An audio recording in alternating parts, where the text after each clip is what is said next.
death occurred in Kenya, but the cradle of humanity is still Uganda.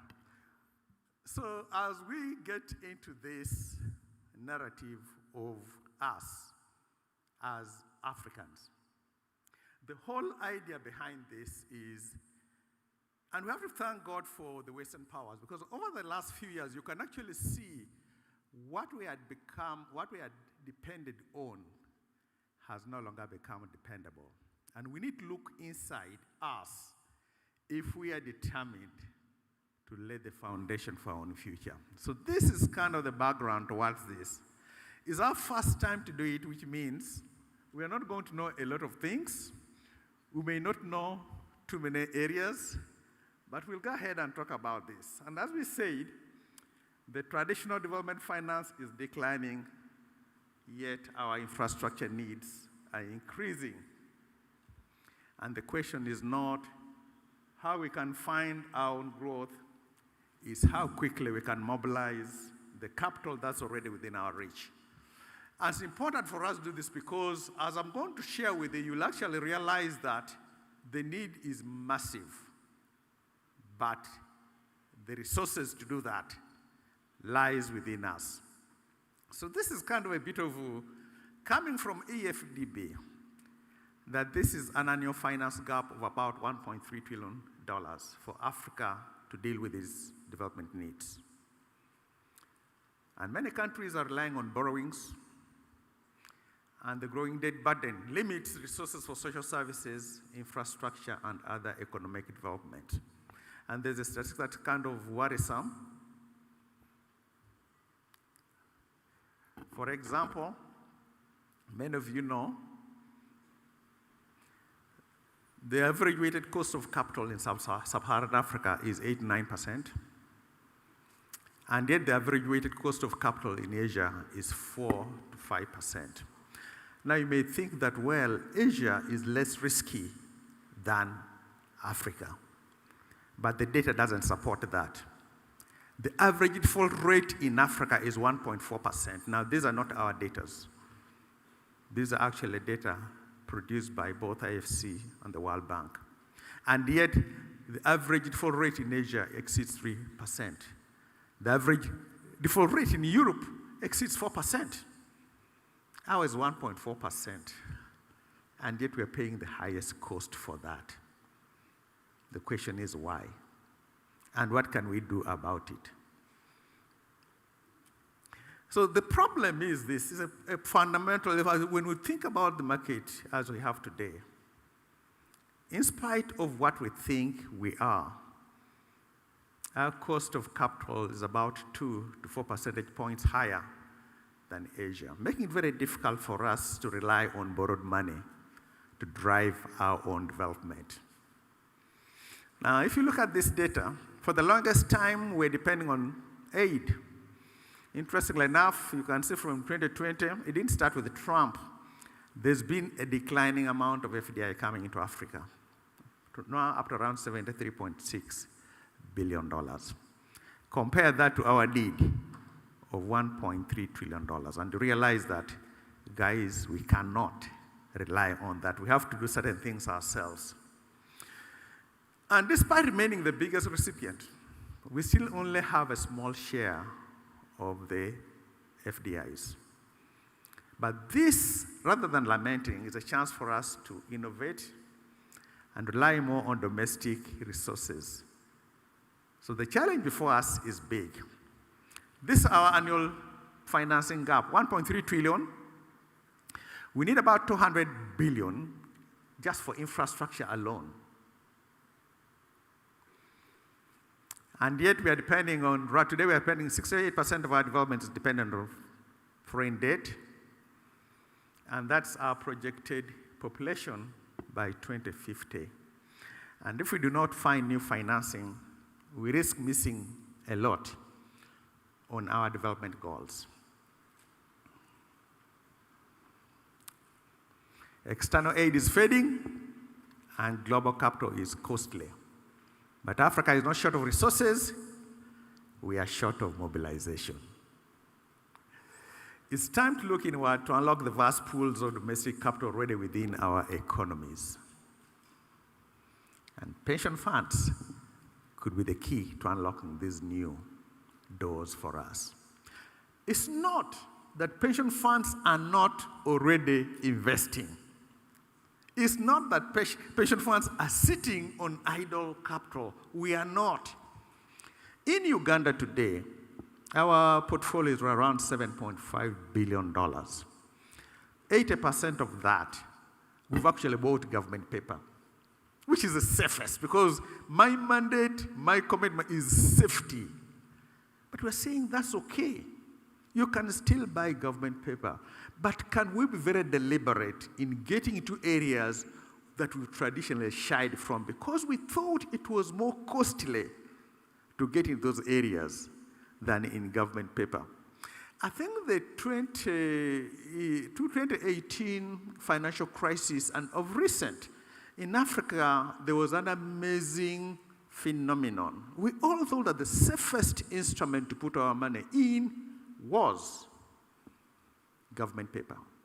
After all, governments are the best people to put money in. Until we had defaults on Eurobonds. Countries like Ghana ended up even clawing back whatever they had from the pension fund, from government paper. If you look at places like Zimbabwe, you look at places Zambia, we realize that the safety we used to think lies in the government paper. We need to rethink it. They're still safe, but maybe we should be not too comfortable that that's where our future lies. So pensions follow a simple model. We collect savings, we make investments responsibly, the assets grow as we get returns. These assets under management and contributions accumulate. Then we invest in catalytic development, and the cycle continues. Collect from members, invest, give them their return, and hopefully you can continue with that cycle.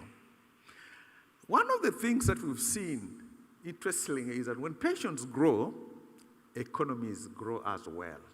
Now, these are some stats. And the reason why it's important to know that that's actually true is because pensions have long-term investment horizons. A young man, a young lady comes and joins NSSF today at 25 when he's just out of university. His first known eligibility plan for the is when he's 55. That's 30-year horizon of savings. I can be patient in how I approach it. Cash flows tend to be very stable because if I buy government paper, I can predict when that cash flow is coming. And then through diversification, I can have inflation protection. That's why you have in a portfolio that diversifies. You've got real estate, you've got equity, you've got bonds. It helps then protect the entire portfolio. And usually you've got a dual return. For example, in NSF, not only do we get returns from the dividends and interest when we invest, but the companies we invest in grow, and as they grow, they hire more people, which means I get more members, which means I get more contributions. So we have this duality in returns for a pension fund when we do this, which I think becomes a motivator for us to do this. This number was provided that our pension under funds, this was actually a UN number, slightly over $1 trillion. I know we're running a power that they come here, we have $700 billion in one room. But those we're counting on those we're attending. But the number is over $1 trillion in pension funds. Just imagine if Africa deliberately set aside 1% of their fund assets aside. East Africa, the East African pension funds, and we dealt with this yesterday. There's about 8 pension funds, just between Uganda, Kenya, Tanzania, Burundi, and Rwanda. About $40 billion in assets under management. If the East African pension funds committed 1% deliberately into development agenda, that's $400 million. 2% is $800 million. Now we can use that money to leverage. Now, if I come to you and in Europe, you're in the US, and say, listen, I have $800 million for this project, 1, 2, 3, 4, 5. Why don't you join me? That conversation is a different one. If I come to you and say, please, I have 0, give me 100%.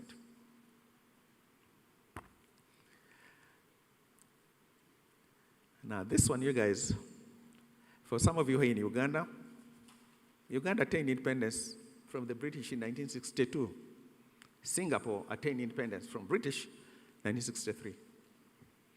By the way, it said that 1962, Uganda's GDP was higher than Singapore.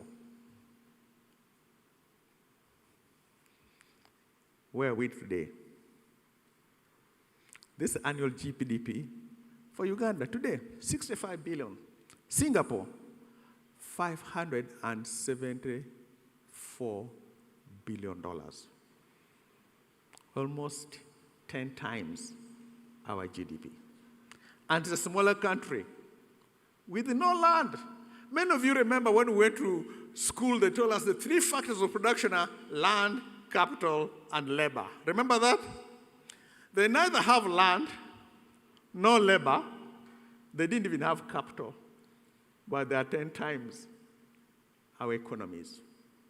How did they get there?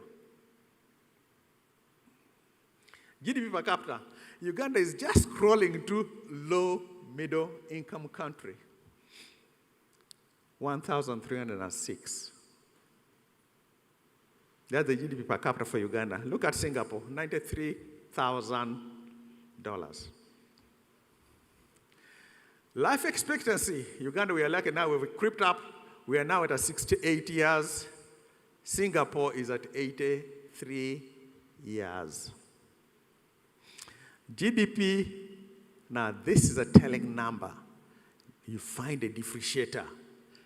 The GDP in Uganda, GDP to savings, which is long-term savings GDP, was at 23%. GDP, gross domestic savings to GDP, Singapore, 57.8%. You find the first differentiator between Singapore and Uganda. And for many of us, especially Gen Zs, who think democracy drives economic growth, read the story of Singapore. Lee Kuan Yew ruled Singapore for 30 years. 30 years. He was the president of Singapore. When he left power and was quite unpopular, they made him senior minister for the next 11 years. When his son became president of Singapore, they made him senior advisor to the government for the next 10 years. So Lee Kuan Yew's influence and hand over Singapore spanned over 50 years. And Singapore grew. So let's rethink some of these things, fella. I'm for democracy. I don't like dictatorship. I am for it. But let's not just say that the panacea for us to develop as a country or as a continent is democracy. Because we've seen economies that have grown without the brand of democracy we're trying to practice. Go to the Middle East, Dubai, UAE. It has nothing to do with democracy, how we think as a people. And it was very interesting that when you look at the differences between Uganda, nothing to do with democracy, but they grew. Now, Singapore's growth was driven by their saving culture. Between 1969, 68% of Singapore's investment pool was from gross national savings.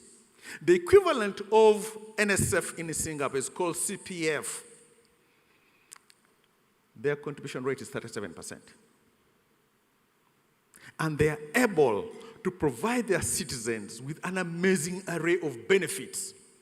Our contribution rate in Uganda is 15%, barely enough to even cover somebody when they retire. But Singapore did that. The point is, when you've got your pool of domestic savings, you don't have to go to the world empty-handed. You can go now with a bit of money.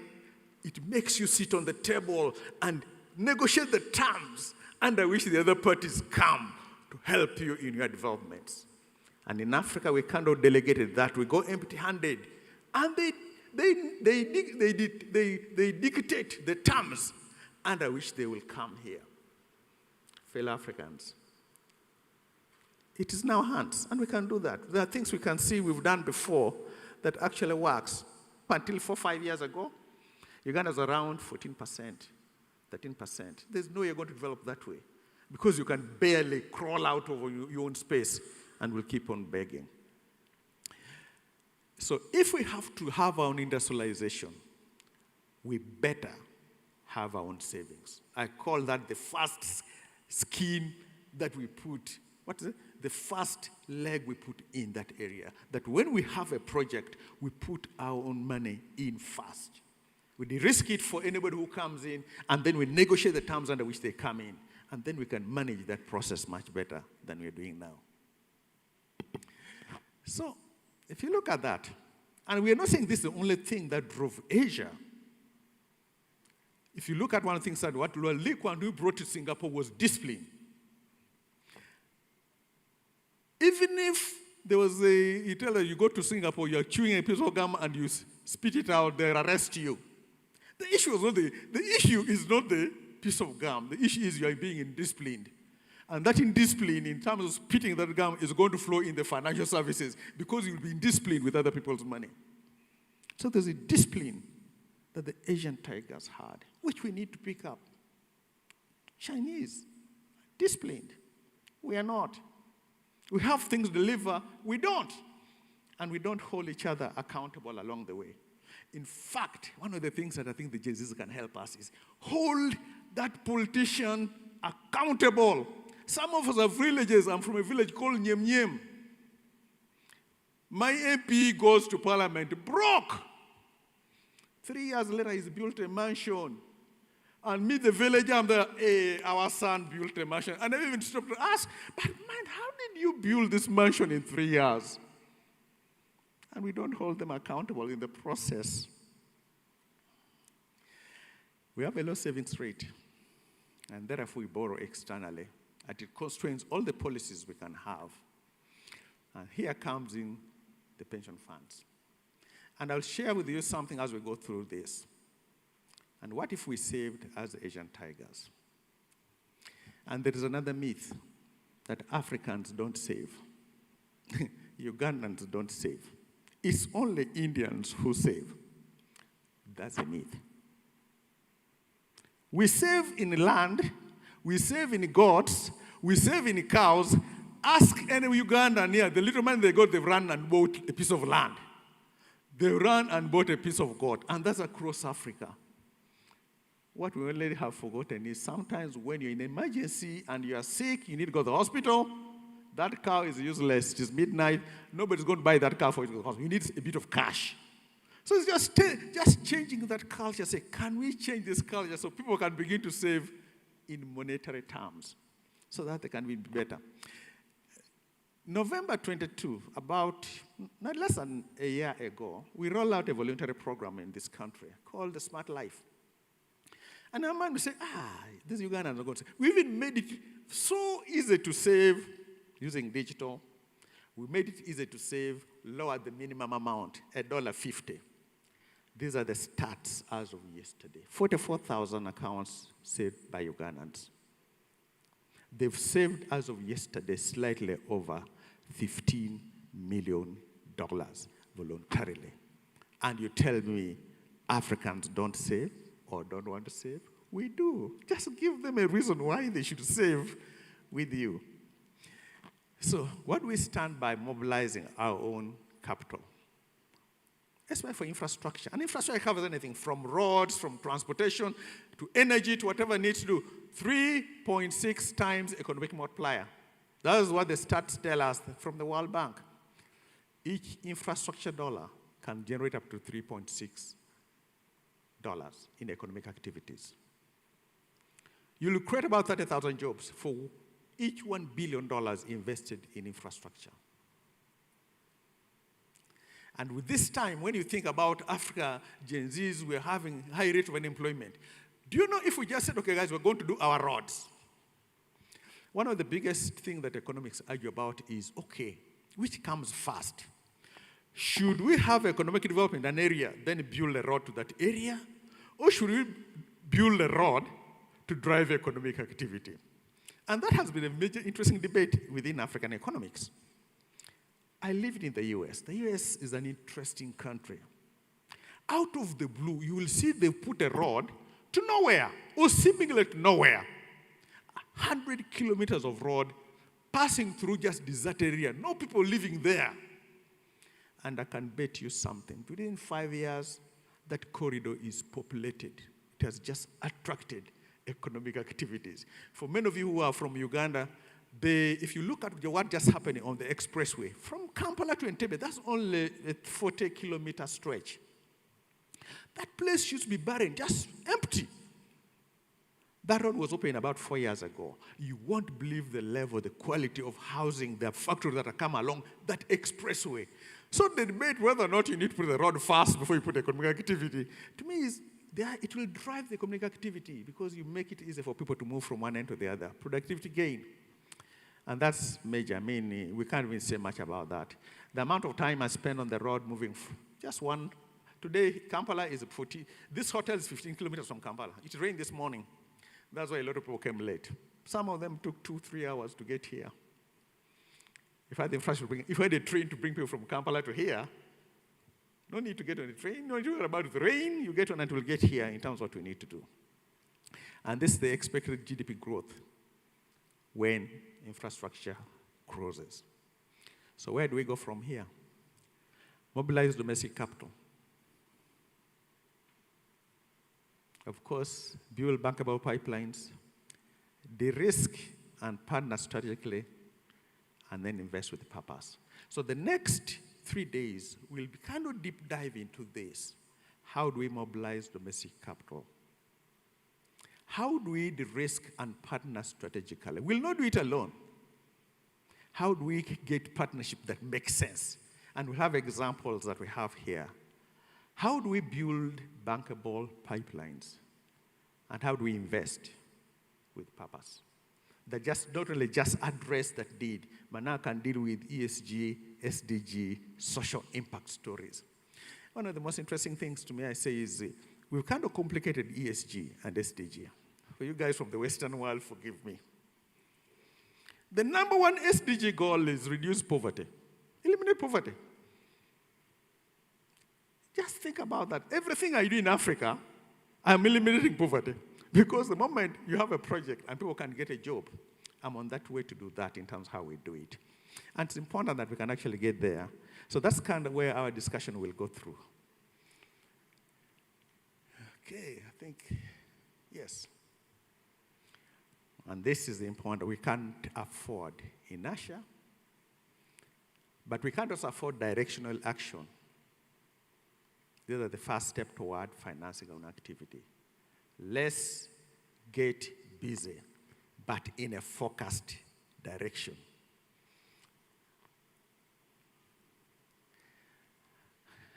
The time is now. Demography is in our era. Precedents exist, and the urgency is real. Yes, Africa will power its own growth.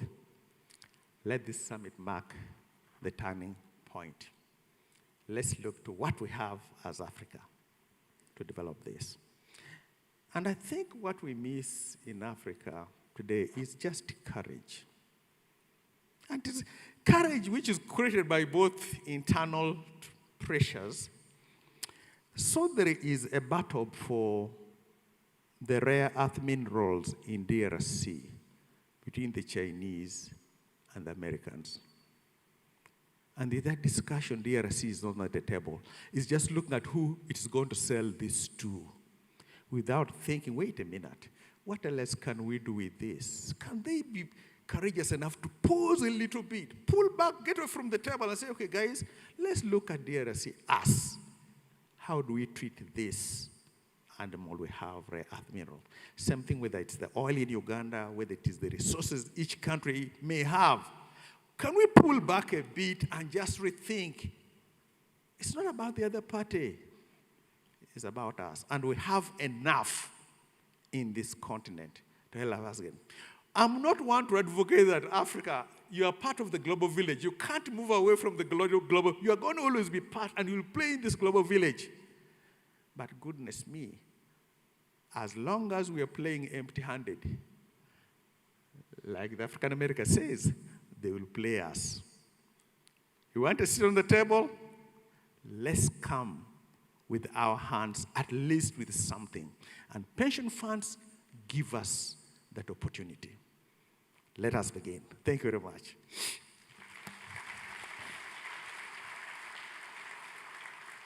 Patrick, let's give him a round of applause. Before you leave, Patrick, before you leave the podium, first of all, what a presentation.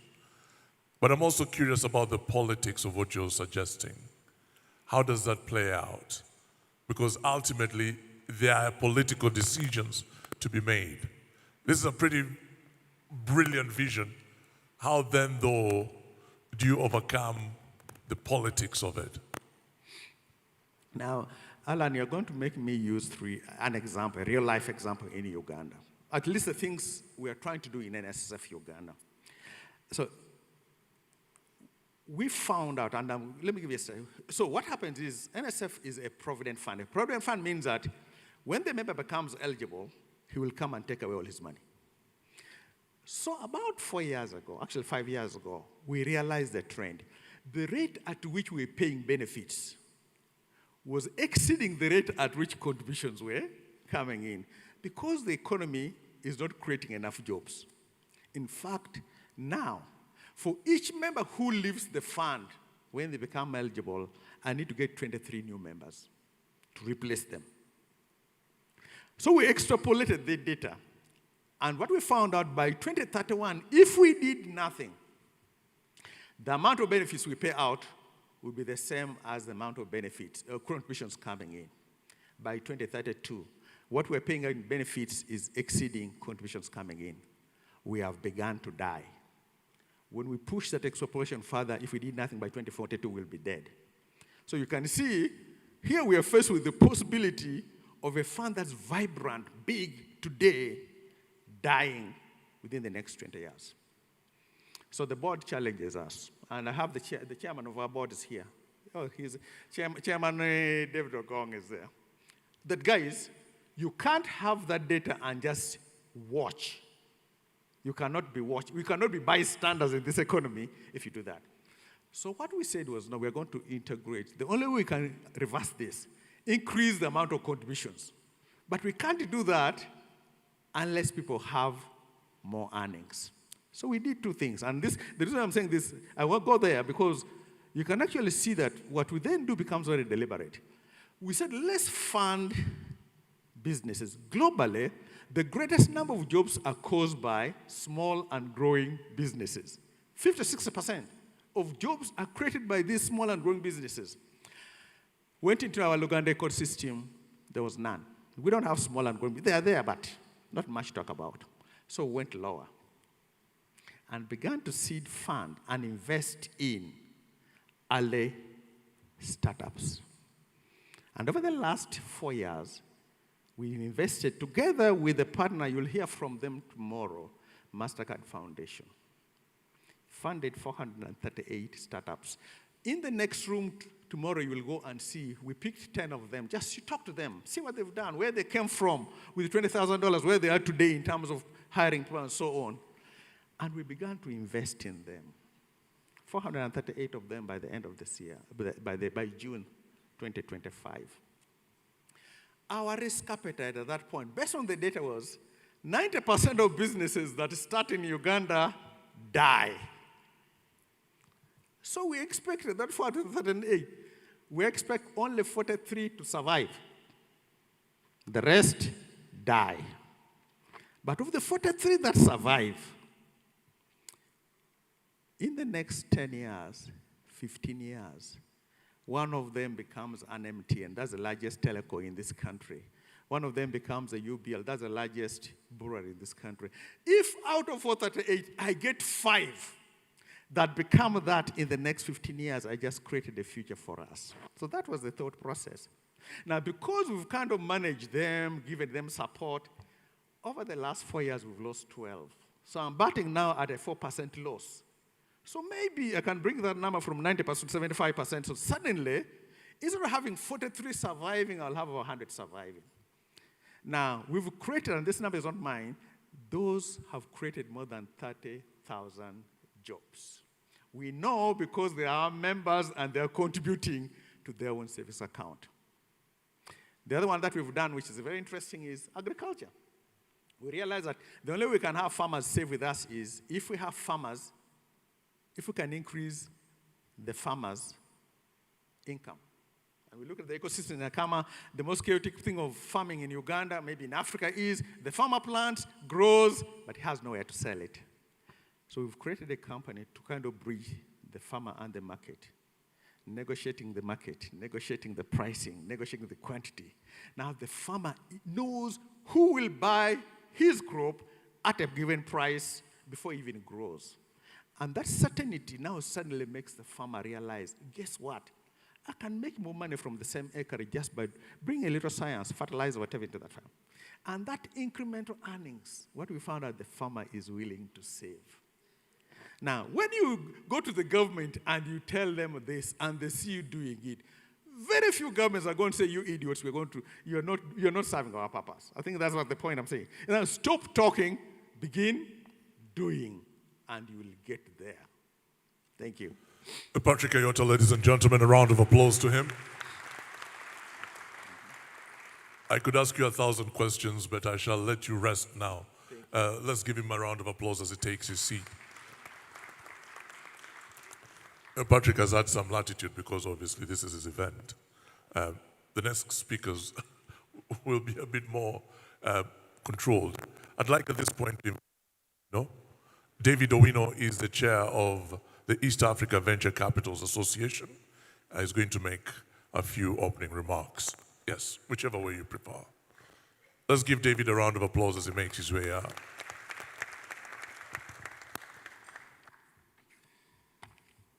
Good morning. Good morning.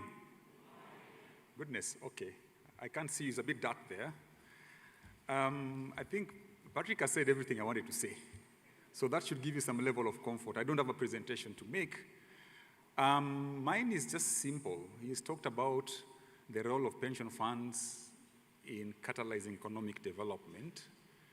As a representative of the East Africa Venture Capital Association, I will tell you the truth, whether that is happening or not, because we are the ones who go talk to pension funds to ask them to give us some money to invest on their behalf in opportunities within East Africa. So I will try and avoid repeating what Patrick has said, because I was just telling him he said a lot of the things I was supposed to say. So East Africa Venture Capital Association, we represent the region's private capital ecosystem encompassing development finance institutions, private equity, venture capital funds, private credit funds, family offices, and institutional investors. Our mission is to champion the mobilization of patient, strategic capital that supports enterprise growth, builds productive sectors, stimulates job creation, and advances economic transformation across East Africa. We are united in shared belief of responsibly deploying capital, and that fundamentally helps in shaping sustainable development.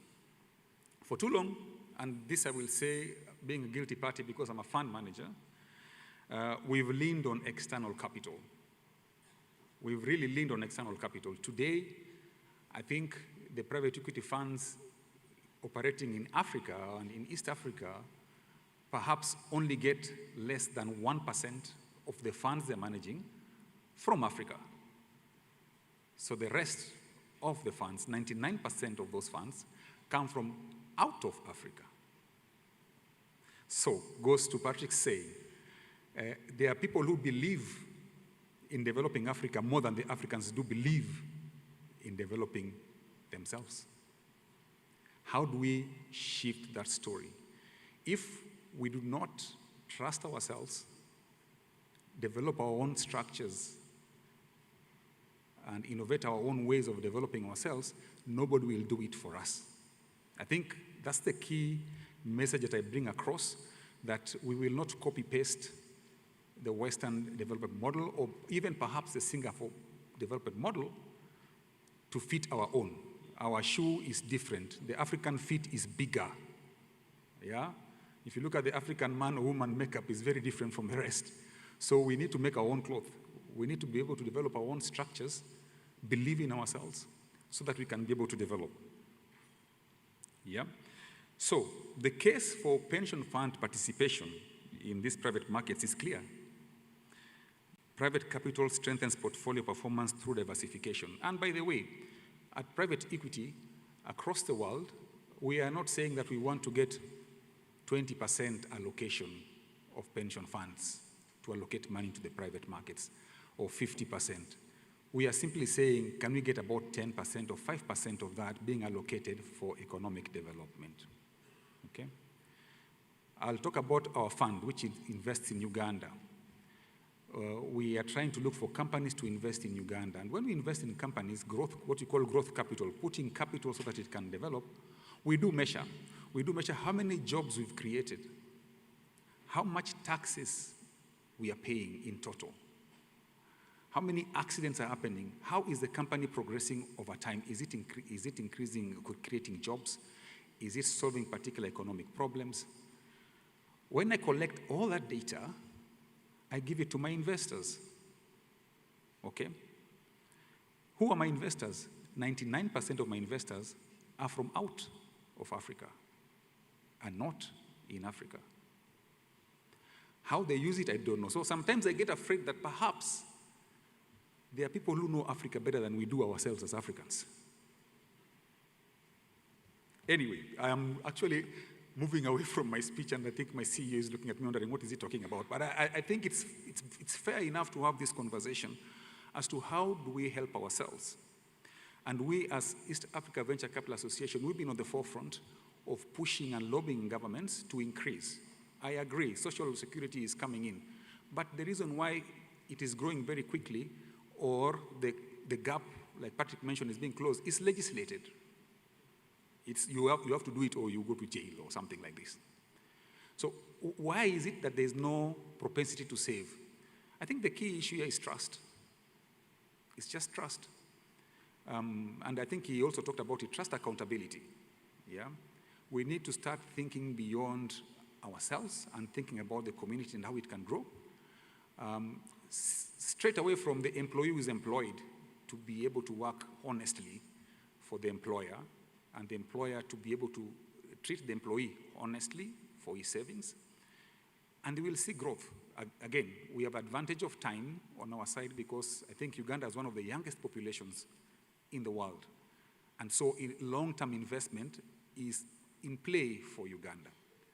I will be challenging NSSF Uganda, for example, to look at some of the opportunities we do look for in Uganda to invest in Uganda, and so that you can co-invest together with them. Because having taken the structure of private equity investment in the West, what we like about it is that it creates a lot of transparency.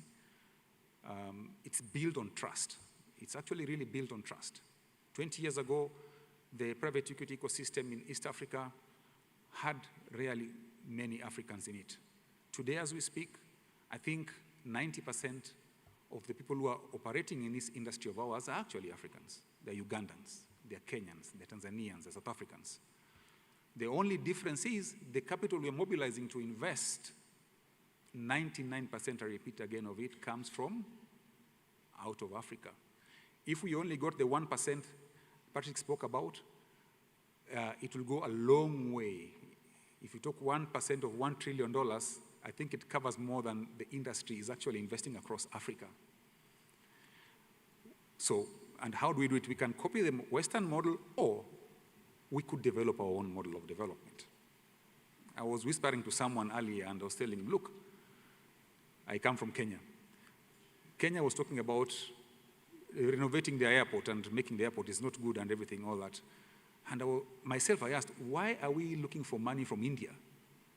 The Kenyan pension ecosystem has more than enough funds to finance a pretty modern airport in Kenya. It has. There are more than enough engineers in Kenya who are working out there or within Kenya who can design an airport in Kenya. We must stop looking for solutions outside our continent. We must develop ways of achieving our own development, like Patrick has said. And I think we, as East African Venture Capital Association, we are setting this pace. We are pushing governments, we are pushing pension funds directly to start looking at this asset class seriously, and not only relying on the Western model or models from East Asia, is work together with the players in the industry to develop a structure that works for Africa. We must find the solutions ourselves, ladies and gentlemen. And as we look ahead, we will be engaging with the pension fund ecosystem to work together with us and see, because we have different structures, from private credit funds. I manage an SME fund, to mid-cap funds, to large-cap funds. Okay, so if you want to do infrastructure funds, there are different ways of doing these kind of things, which brings in, within itself, diversification that is necessary to help then spur development, at the same time achieving a return on capital for the pensioners themselves. I am a pensioner myself. I kid you not, but I tell you that, again, I was saying this earlier, who is the single largest shareholder of Equity Bank? And someone thought maybe Kenyans, and I said, no, collectively, yes, Kenyans own more than Equity Bank, but the single largest institution that owns Equity Bank, if I'm not wrong, and Equity Bank is here, is the Norwegian Sovereign Wealth Fund. The Norwegian pensioners, collectively, are the single largest shareholders of Equity Bank. Where was NSSF Uganda? Where was NSSF Kenya? Who is banking in Equity Bank? Not Norwegians, it's Kenyans, DRC, Tanzanian, Ugandans. Why don't we own our assets? Ladies and gentlemen, I want to leave you with that. I will not go too much, but we as EAVCA are ready to work together with you to take that narrative from Patrick, to figure out how we can develop structures that would work for Africa, that would bring in the element of trust in capital, because capital don't like many things. They don't like restrictions, number one. So if I put my money, the first question we ask is, will I get my money out?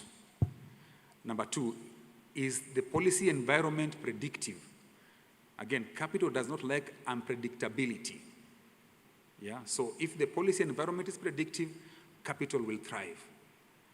And we hope that in East Africa, all the countries, we need to come together, because if you put Kenya, Uganda, Rwanda, Tanzania together, that's a huge population, very young population, that we think consumption, education, healthcare will only grow over time.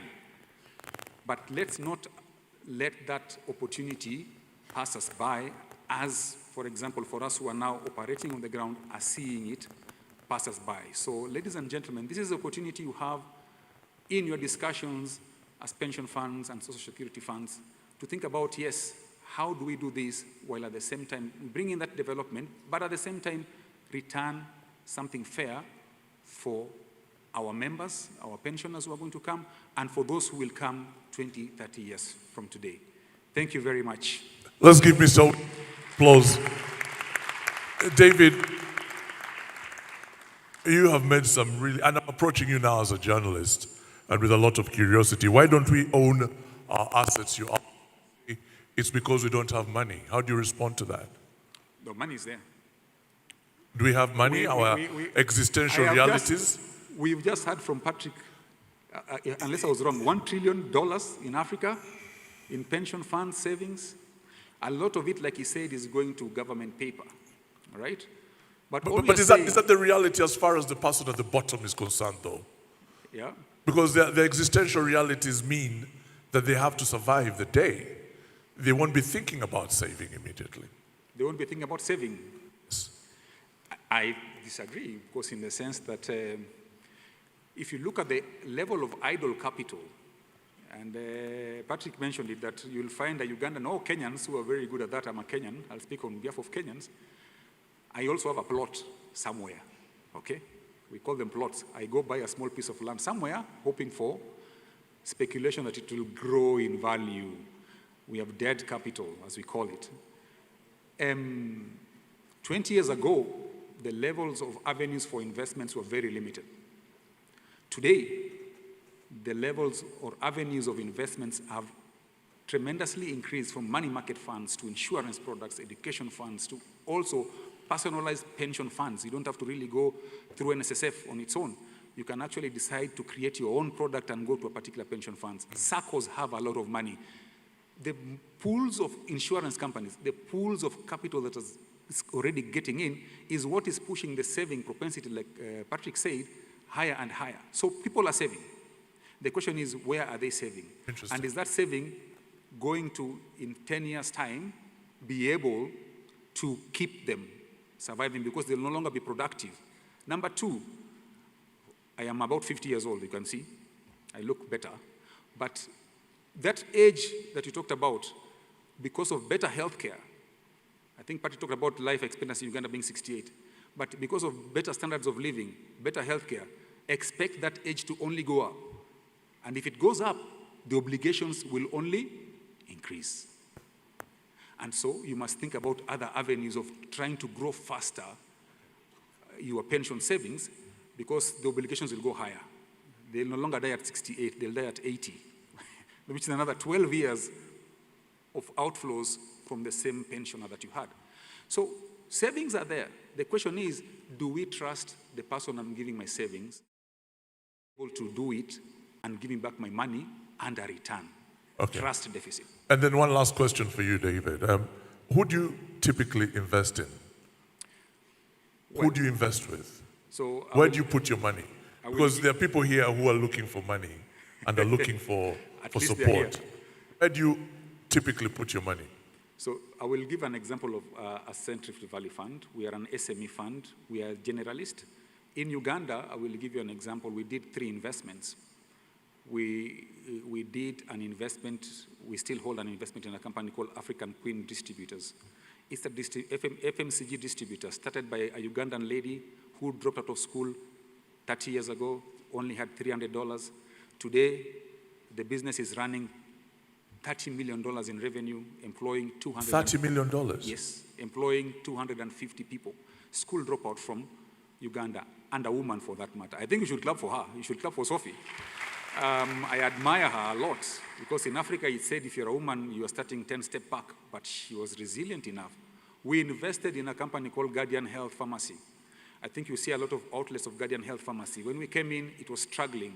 It only had 8 outlets. They didn't have working capital. Today, we have even divested from that investment.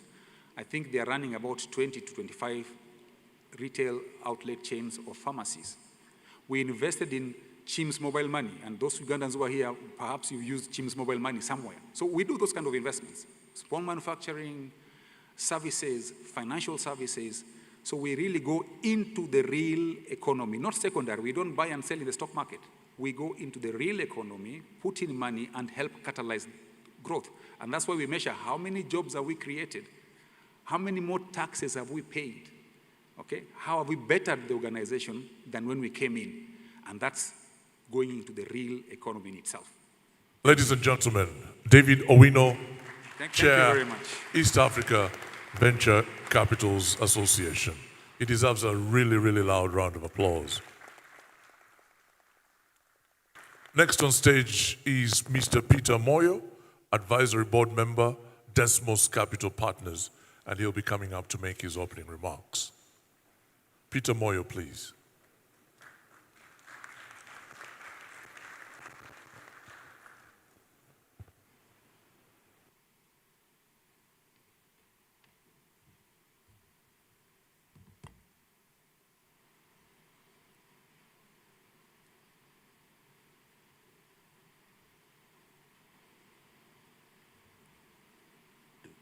The chairman of NSSF, board members, the managing director, ladies and gentlemen, it really is a privilege for me to be standing up here talking about a topic that I've been involved in for the past 30 or so years. I've had the privilege of running some of the biggest pension businesses in our continent. I am also an advisory board member of Desmos Capital, a company that's a niche finance advisory firm, a corporate finance firm, and work across industries in the world. It is really nice to be in Uganda. Patrick did talk about this being the cradle of humankind. Those of us that are Bantu know that Bantu came from this part of the world. And some of us that are as old or older than me will remember that for the longest of time, one of our best universities on our continent was Makerere. I never had the privilege of going to Makerere University. It is here, and I'm hoping that I'll have time to go to Makerere when I'm here, not as a student, but to go and see it, and I never managed to go there. I'm going to be very short. I'm reminded of somebody that stood up when they were giving a speech, and they said they came from Yale, and Yale stood for youth aspiration, leadership, and endeavor. And he then went on to speak for over 30 minutes, and the master of ceremony said to him, "Thank God you don't come from the Massachusetts Institute of Technology." I'll be building on what both Patrick and David spoke about. In the next few days, we'll be talking about the use of capital sitting in pension funds in our continent. But I reckon there are important areas that we must talk about. We need to talk about how we expand the pension coverage. We need to look at the pension fund investment mandates and the governance of those structures. We need to look at how the different players interact with each other: regulators, pension fund administrators, asset managers, and indeed entrepreneurs. But the most important thing, ladies and gentlemen, is we must get it to make sense for the pension fund members. If it does not make sense for the pension fund members, it does not mean anything. As we stand today, social security coverage in Africa lags Europe and Central Asia and the Americas. The percentage of elderly people receiving pensions in Africa is very small. At the same time, the median age of the African population is the youngest in the world.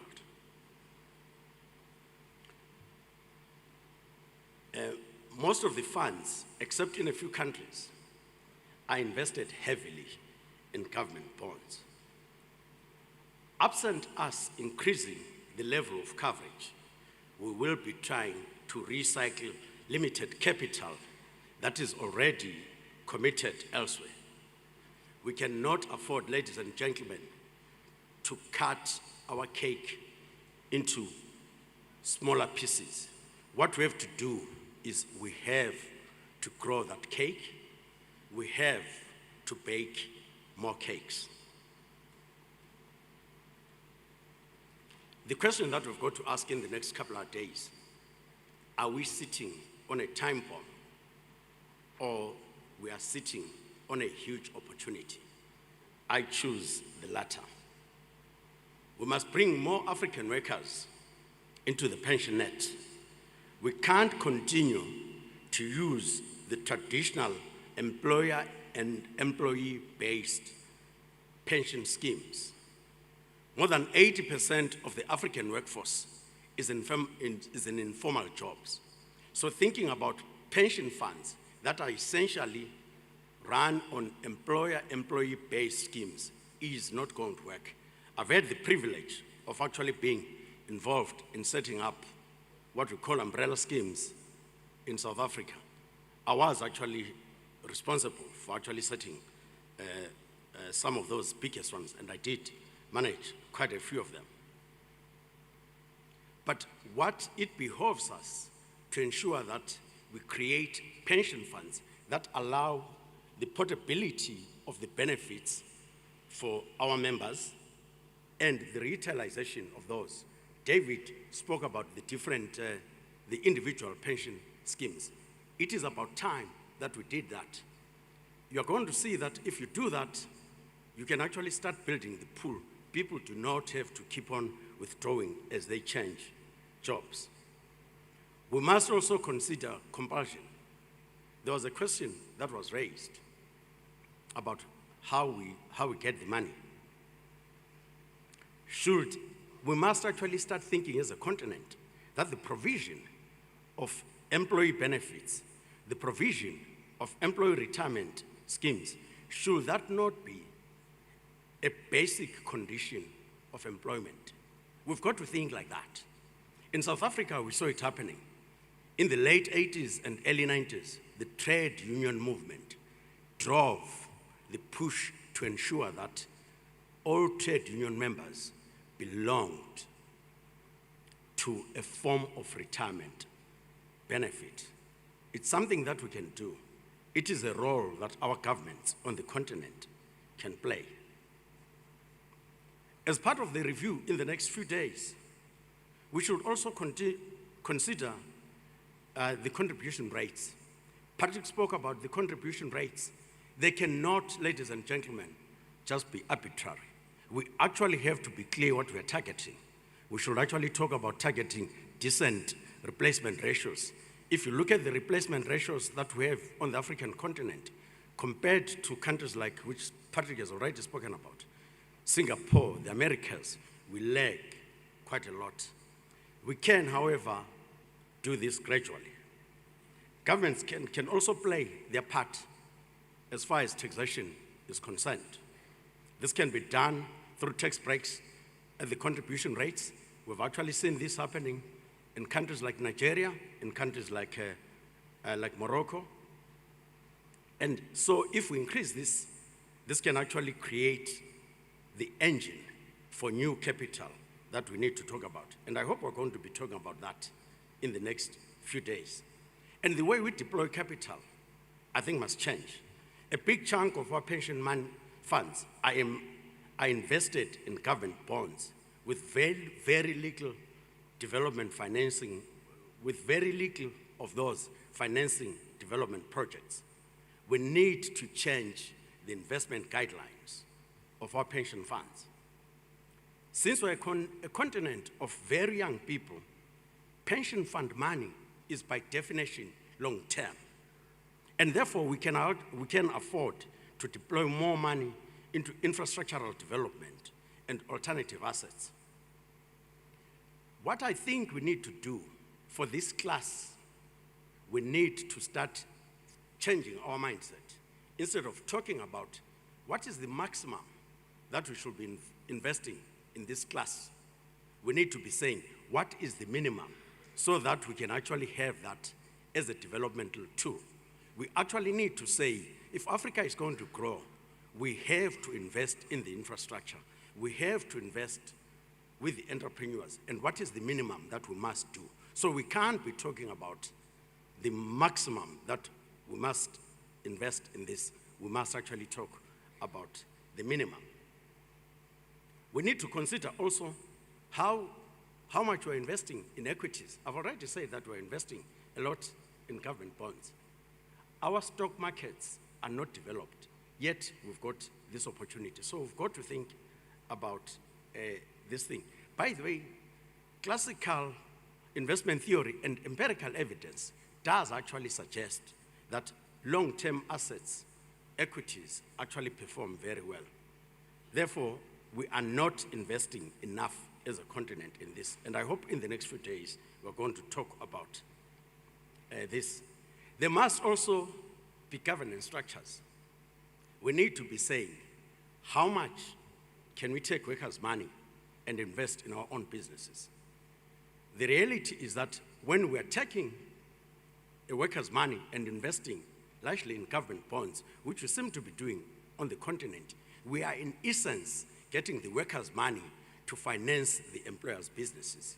We actually need to think differently about this, and also investing heavily, particularly in our own government bonds. It's actually really looking at a single stock, and we need to think differently about that. Yes, our governments have played a very important role. They have. But we also have to supplement that with a different way of thinking about our investments. We also need to be strict to ensure that we get the desired returns. We've got to look at the remuneration of asset managers. We've got to be strict that asset managers must actually be employed on the value they get. They cannot keep on dipping on the initial capital. We've got to be serious about performance-based management. It is not performing against an index. It is performing against what is required for the pension fund members. For this to work, governance structures of pension funds also need to change. A higher proportion, we must start looking at a higher proportion on our boards being representatives of the employers, of the employees, the people whose money we're putting into these funds. We've got to be serious about our investment policy statements. And this must be aligned to the profile of the fund in question, taking into account the liquidity requirements. Patrick did talk about their review of the liquidity requirements. When we have a continent such as ours, where our members are young, if we bring a lot of people into the net, the problem that Patrick was talking about is actually going to be reduced, because we're going to have way younger members with a much longer investment horizon, and therefore we do not need to keep on dipping onto those funds. And the regulators come in also, they have to set the proper governance structures. I'm sure we'll be talking about cross-border investments. I contend that for this to work, we need to look at pushing the pension landscape in all participating countries to a minimum level of standards. There was the question that was raised that it can be political. This is actually where our governments must come in. We must also consider how we widen this, that it's not just pension fund players. Can banks play a role in this? Can unit trusts play a role in this? We can actually widen this. But at the end of the day, ladies and gentlemen, I said, it will make sense for the pension fund member. Is what I'm talking about making sense for the pension fund member? Why must a young person commit to putting their money into infrastructural development? David said he looks young, he's over 50. David, I think I look younger, I'm over 60. I'm a pensioner myself. Africa lacks in infrastructural development. It is a young population. It is that population that is actually going to live longer. Therefore, it is that population that needs to fix the continent. And if we get our investment mandates right, if we get the management of the pension funds right, if we get the measurement of the returns so that they're actually delivering to those members, it does make sense for the younger people to invest in these pension funds. It does make sense for us to invest on the infrastructural development. We need to have the right governance structures.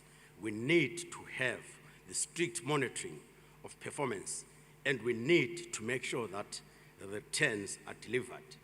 We have example of funds that have worked and have delivered. If all the parties work together,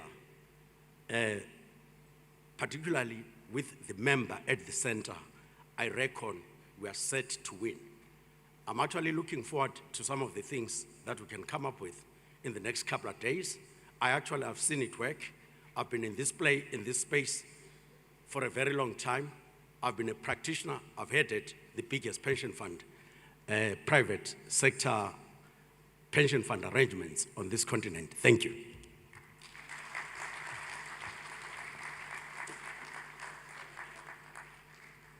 Alan, you might have something to direct at me. Sorry. Thank you very much. And let's give him another round of applause. I'm obviously interested in the diet that makes you look so young. but that is a conversation for another time. I wonder though, in all the years that you have been working in this space, what is the one lesson you've learned? What is the one thing that you've learned that you think will propel these pension funds into the future? And what does that future look like? You're saying what is the one lesson that I've learned? Yes. Well, I mean, it's actually a very simple one. I think we have to be committed. It's a long-term journey. And as we put our money into it, we must actually be committed to see it for the long term. And I'm actually talking about it purely from experience. As I said, I'm a pensioner today, and I'm actually benefiting from that. Right. And I wonder if this culture, David talks about it, rethinking, reimagining how we raise capital. I wonder if there is something to be said about educating young people in primary schools about what these options are. Does this educational awareness start a bit late in many people's lives? Should it start earlier? Well, it's interesting you asked this question. When the program for this started, I was going to be talking about something different. And in the paper that I wrote, I actually did say exactly that financial education and financial literacy is a very important thing. We need to understand this, and I see in this audience, we've got a lot of people that are studying, that are CFAs. Will all understand the issue about the time. We need to understand the issues about compounding and how much that actually grows. Because if we're going to be successful at this, it's our contributions, the time, and compounding. And if we teach our children at a young age, and if we show them the examples, it will actually be good. Unfortunately, we're not taught some of these things at school, but I believe it will be taught, and this is also where financial services players and governments come in terms of financial literacy. I hope I've answered your question, Alan.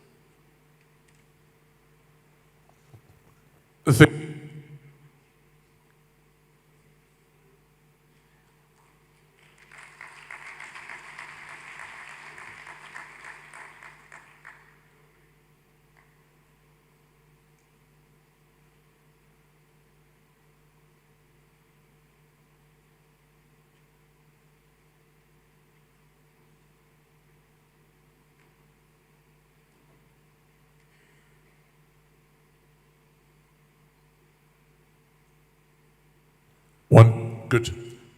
Again, a round of applause. Mr. Moyo did a fantastic job. There's some important people coming in. I might have to kick David off his seat, but he's expecting that. But Mr. Wino, just come here for a second. When we start talking about the things that you do, which part of Kenya are you from, by the way? Western Kenya or Eastern Uganda. Okay, whereabouts exactly? Siaya. In just Siaya? Hey. Kanye? Ugunja. Ugunja. Ugunja is on the road. If you drive to Kenya, cross the border, one of the first towns you'll find is Ugunja, Donge. Yes. So, when you meet someone in Ugunja or Rangala or Madea or Sidindi, those little towns around there, and they ask you what you do, what do you say to them? I buy and sell money. It's as simple as that. But I basically tell them I buy and sell companies. And Jackie, where are you? Jackie, the coffee girl, Jackie Arinda is somewhere. Come here, Jackie. Come. Come here. We're just waiting, buying a bit of time. Bear with me for a second. Because mobilization of resources is something that a lot of African businesses struggle with. How do you make sure that your project is bankable? I want Jackie to come up here and talk a little bit about her experience. As she comes here, what is the criteria for getting some of the money that you have? Well, for example, just using again ourselves as a piggy, we look for companies that are already operating, that are offering a service to their customers who are consuming that service and paying for it. And then they do make money out of the service they provide to those particular customers, which then generates a return for the capital that we are deploying. Stay there for a second. I like what, because Jackie, you tick all those boxes, don't you? I do. Tell us a little bit, briefly, about your business. Jeda Coffee is a Ugandan company that intends to support farmers by finding a market in Uganda because Uganda has a low domestic consumption of coffee. Just Uganda? I thought you export coffee to Italy and all these places. It's a first step. That's our baby step. Right. Do you need money? Yes, I do. I'm a woman. I'm a young woman in Uganda and the access to finance. You had about the $300 million that became $30 million. He should tell me. So I think that is the thing. You have someone who needs money, someone who can mobilize those resources, and then the question then becomes, how does this relationship work? How do you make sure that you make money? You buy companies that make money, whatever it is that you said. How do you make sure that that happens? You see, we don't claim to be, for example, like Jackie, right? That we know how to sell coffee. We'll be looking for Jackie who knows how to sell coffee. And she knows that her coffee, she can sell it for a premium to get a return on her money. We back her to grow. We say, okay, fine, if you are doing only 20 tons, How many tons are you doing? 10 tons a month and 40 for a year. 40. Yeah, so the question would be, is there opportunity for you to grow from 40 to 200 for it? Yes, if I had finance. And if it makes you feel better, NSSF invested in me $20,000 and it is doing magic. So What is it doing? I managed to buy equipment, a roaster, a coffee roaster, and it has helped me to buy more coffee and even to increase my production in terms of access to the market. So are you going to have a conversation with Jackie just to see? Exactly. Yeah, and then you can give me the card. I'll tell you where to deposit it. Let's give them both a round of applause. I think those are the conversations that make sense to me as far as these sorts of meetings are concerned. They need to be conversations that are transformative. Thank you very much for that. Ladies and gentlemen, the Honorable Minister in charge of NSSF and many other things, the Honorable Betty Among is here.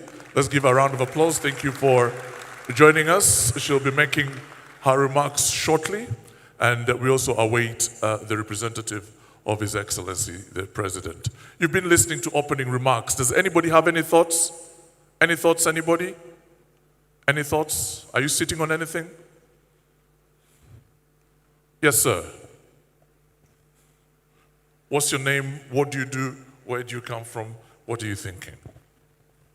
Sure. My name is Paul Kavuma. I'm from Uganda. I've been in the private equity industry along with my colleagues over there, Dan and his team. And I wanted to pick up on some of the challenge that he put to the room, particularly our larger pension fund managers and the funds themselves. I think there is a need for an intervention, even if it's temporary or phased, where pension funds could consider or be compelled to allocate a portion of their assets under management to the alternatives asset class. We currently, I was quite involved in the capital markets in Kenya, in which policies were enacted to create caps for private equity, for REITs, for infrastructure, other products. But we've never introduced a floor, or at least a minimum target, just to catalyze the allocation of capital to the risk capital and therefore drive investment, innovation into businesses like Jackie's and others. It's something that with all the pension minds in the room, I'm hoping that we can come together for a solution, something that is a practical, implemental solution to stimulate this asset class. Before you sit down, I'm not being facetious, but what is private equity in Uganda? In Uganda, private equity. Yeah, this is it. And thank you very much. Some of you understood what Mr. Kavuma said. I will have to sit down and think about it again. Yes, this gentleman from Zimbabwe. Just tell us a little bit about what you do, who you are. Thank you. My name is Michael van Blerk. We have a small asset management company recently established and licensed, but I have some 30 years in the financial sector experience. However, And you're based in Zimbabwe? Based in Zimbabwe. So you're mobilizing resources in Zimbabwe? Mobilizing resources in Zimbabwe. Our current project is a small apartment hotel in partnership with Radisson. But my thoughts for you are on a more global nature. I feel that we're on the eve of a global development situation. And pension funds are looking at cross-border investment. Peter mentioned Old Mutual. Old Mutual is established in various countries.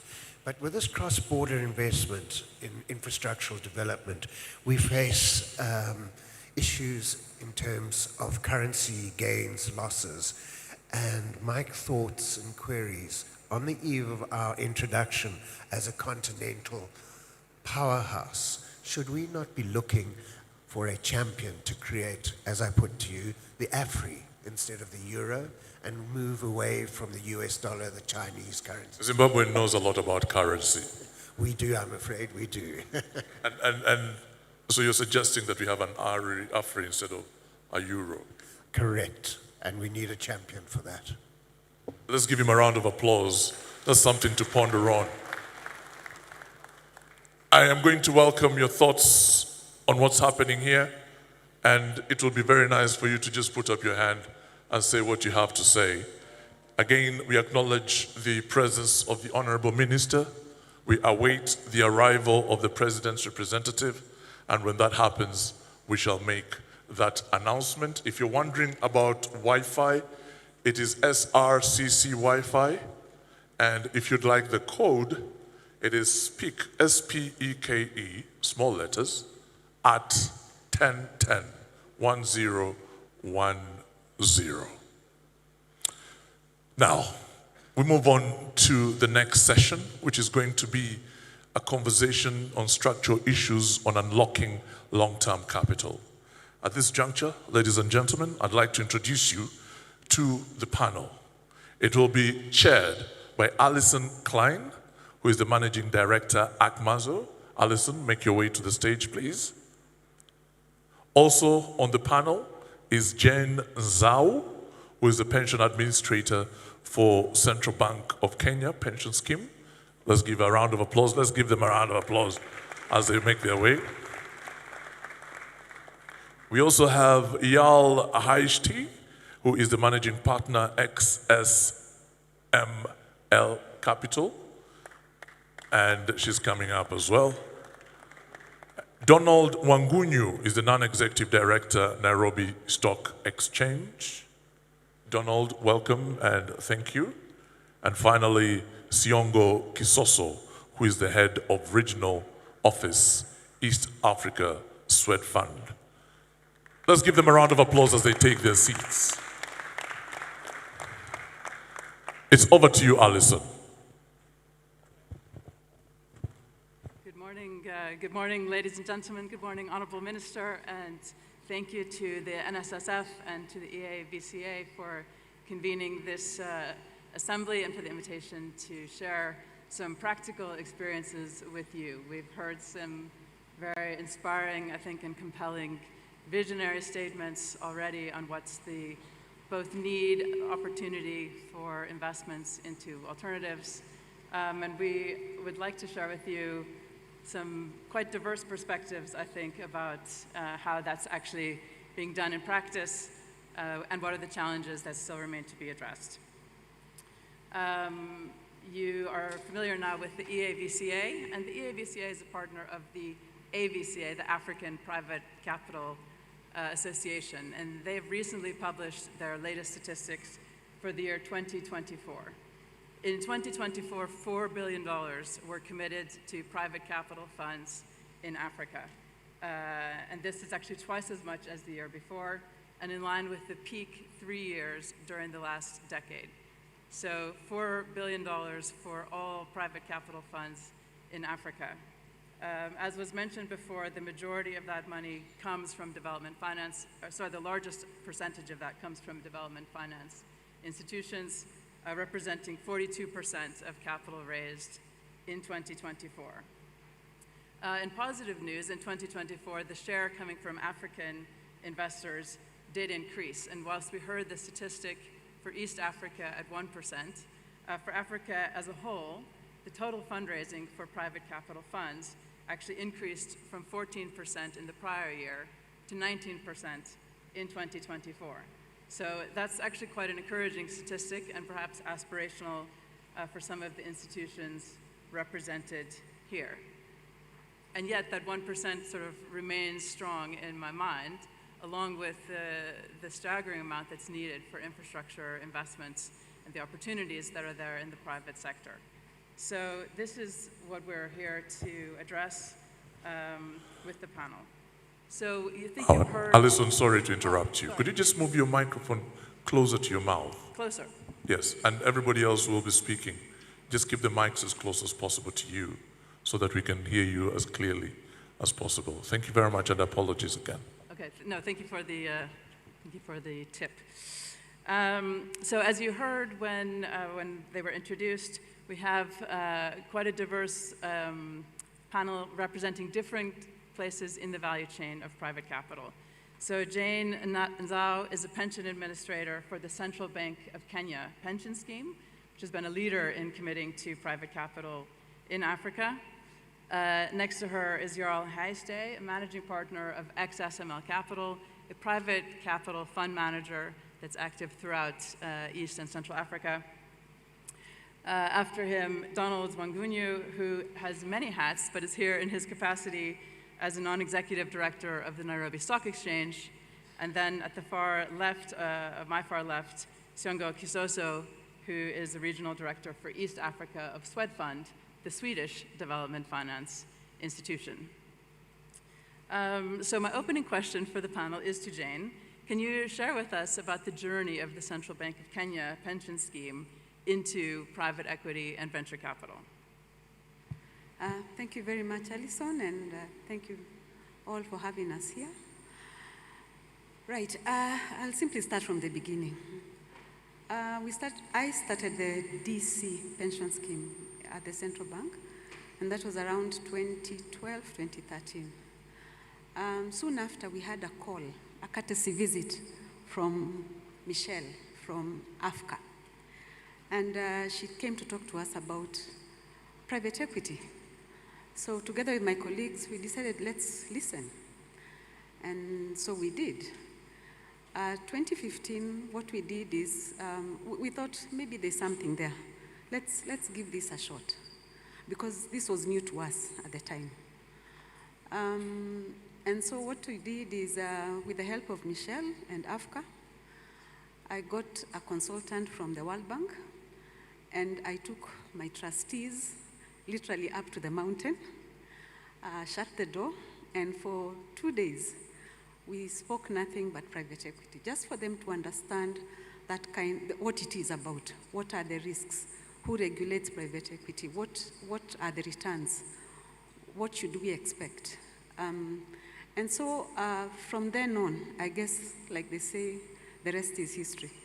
We have since invested in a total of 9 funds.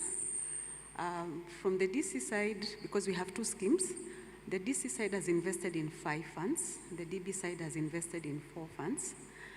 And one thing that I need to just say, the very first fund we invested, because what we were doing is literally just dipping our toes.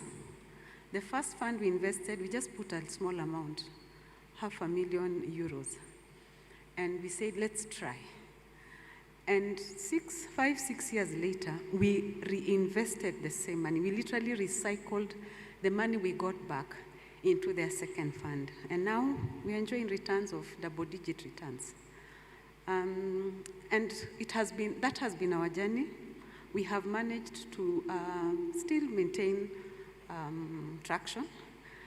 Just this year, we received 4 on the same level playing field. Thank you. Turning to you, Jarl, you have had DFI investors in XSML's funds from the beginning. Can you share what has been their role in your development and also their role in bringing in other institutional investors? Sure. So XSML stands for extra small to medium to large. So we are an SME investor providing private credit, so predominantly through debt instruments. We've been funded primarily through DFIs, development finance institutions, as well as a bit of private capital.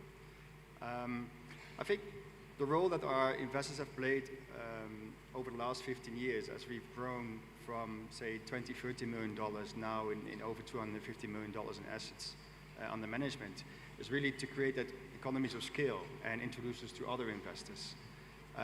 We've had mainly, indeed, outside of Africa capital, but I think for us now, we are looking also to crowd in more of the pension money. And I think the role that DFIs has played for us is, one is the economies of scale, which also helps to lower management fees, which is, I think, very critical as well if you want to raise more institutional capital, but also helping with increasing standards on ESG, on impact,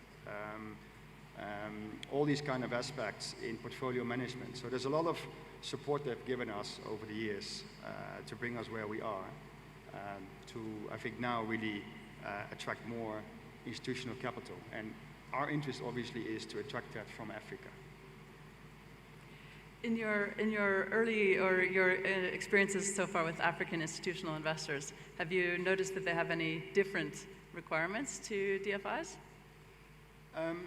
Yeah, I think, you know, when we have now conversations with local pension funds, and I think Uganda is a typical example. So we have offices in Congo DRC where there are no pension funds, but there is some insurance sector. But here in Uganda, of course, we have an office as well in investments. When we now talk with Ugandan pension funds, I think they gave us two important feedbacks. One is they're predominantly interested in investing in Ugandan SMEs, which I fully understand, because your mandate is to invest in your local economy. And SMEs is about 2/3 of the economy, right? While we are more diversified over multiple countries, not all of them are in the mandate of that local pension fund. So that's one thing.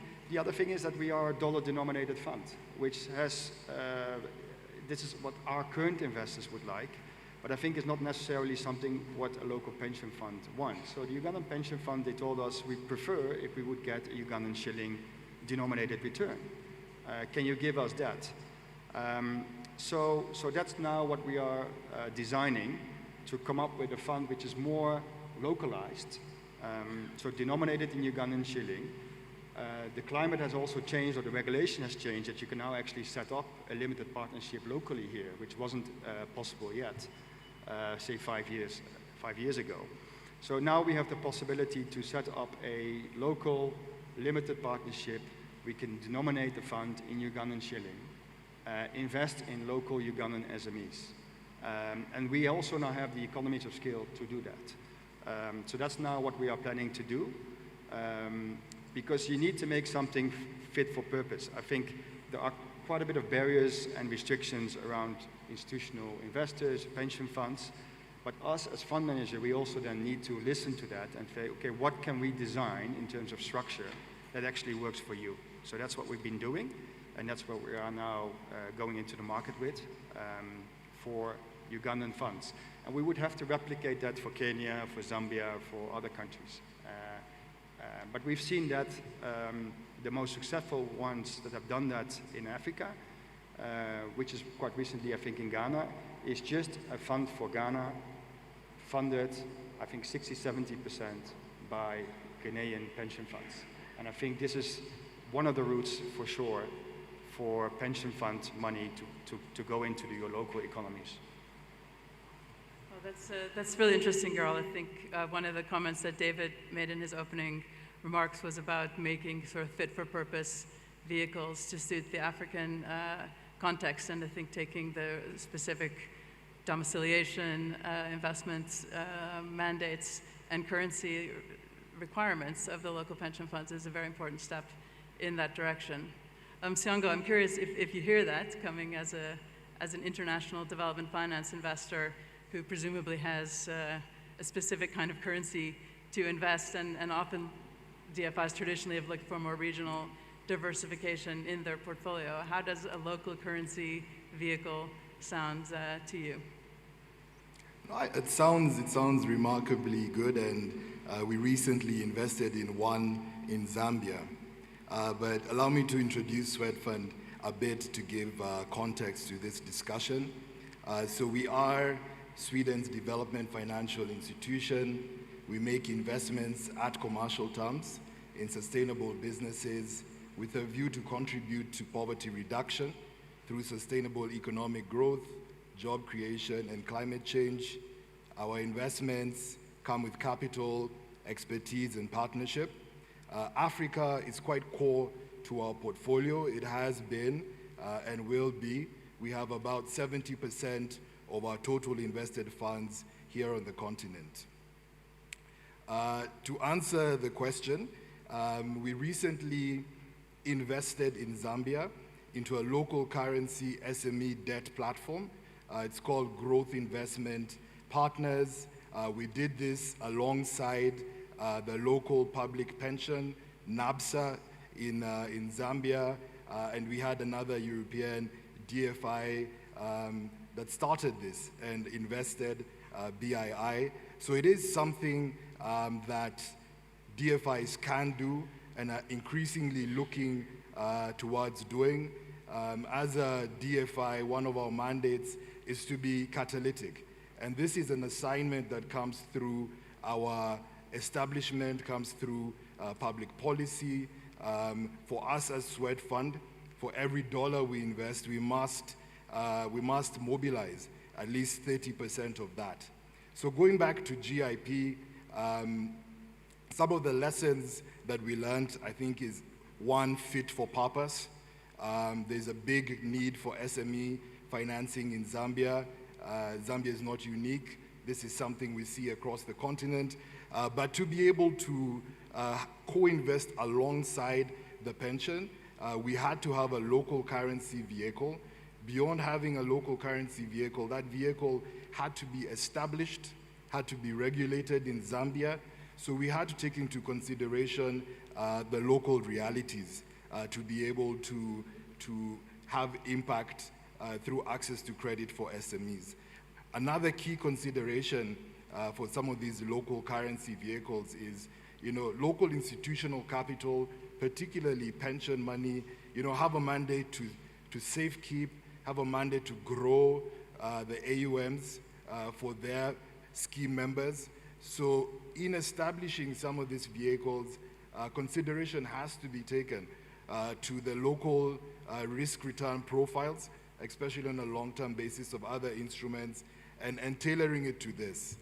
And as a development financial institution, we're able to be additional to this process of local currency vehicles by providing technical assistance. This technical assistance is one of the pillars of GIP's value proposition, where they don't just come with investment capital, but they come with knowledge capital via various business support services that they bring. And this knowledge capital ensures that investments are sustainable and that the vehicle, has a high probability of generating the returns that, investors expect. Thank you. That's a very interesting case study. And I can't help but wondering, on behalf of the Ugandan people and the audience, or people from countries which are not Zambia, is this a one-off for Swedfund and BII, or should people think you are potential partners for similar projects in other countries? No, it's not a one-off. It's something that we're increasingly looking to do. This was the first time we invested in such a platform, but given our mandate to really mobilize capital, and contribute to poverty reduction, it's something that we will do. And as a partner, there are a lot of things that we can contribute to enable this to happen successfully and smoothly. I think the first one is really low-hanging. It can be from the perspective of the vehicle and can also be generally speaking, which is, we're quite open to sharing knowledge, references, sharing opportunities. We've been investing for decades in private capital. We've done the homework as development financial institutions, and it's something that we're quite happy to do. And then secondly, as a DFI, we're able to de-risk local capital. And this de-risking can happen at these local currency platforms or any other platform that's developed. And we do this in two ways. One, we benefit from EU guarantees, depending on the circumstances.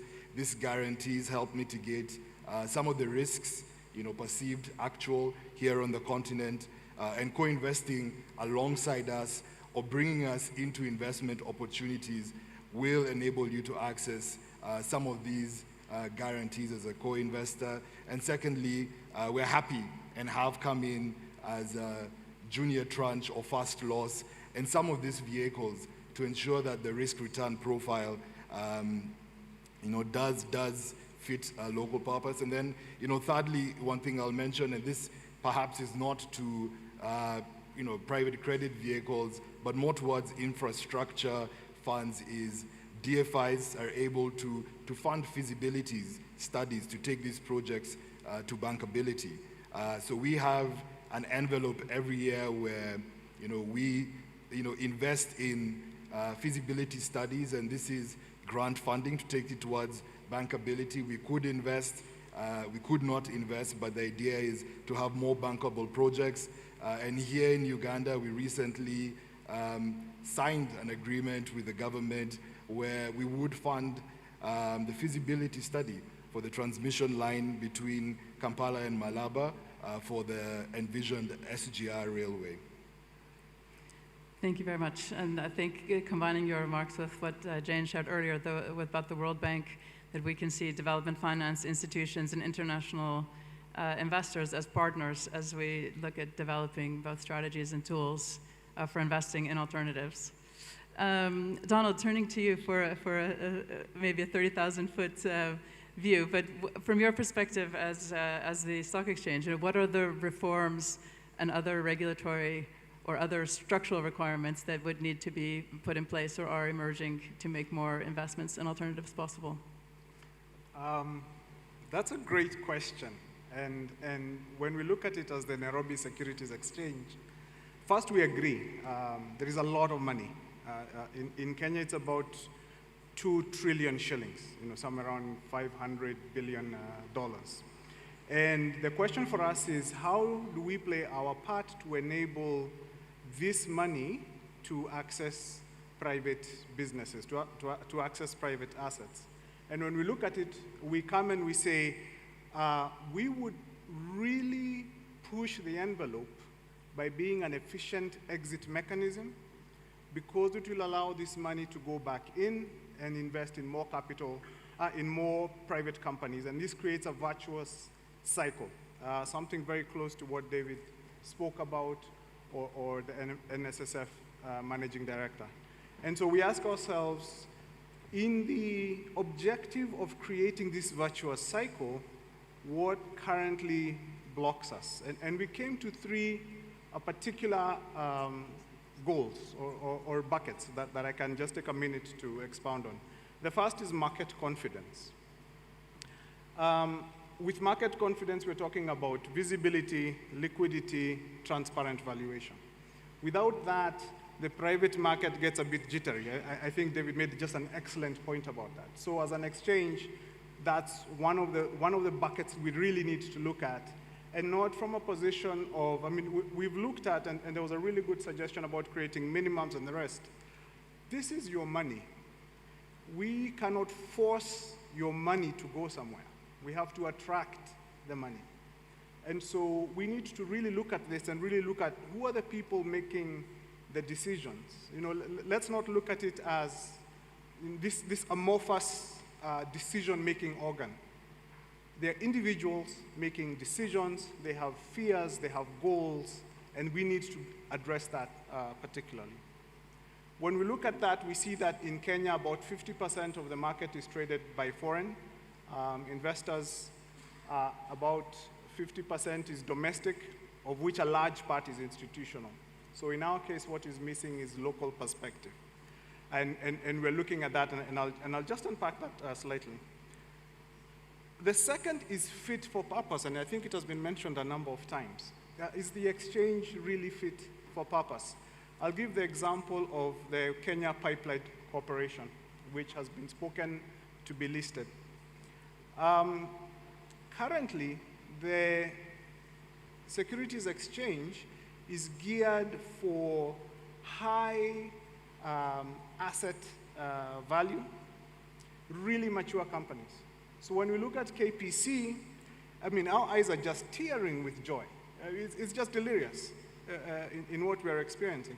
But when we come and ask ourselves, okay, what about high growth, low asset value companies? You know, your tech companies, bio and the rest. How do they fit? You all of a sudden start getting this friction and this resistance. The third piece is valuation and perception gap. And I want to focus on the gap element. When we look at valuation, we look at what I can say is for companies, for PE markets and the rest, by definition, they're going into new and interesting areas, places where the bank would not look at them very comfortably.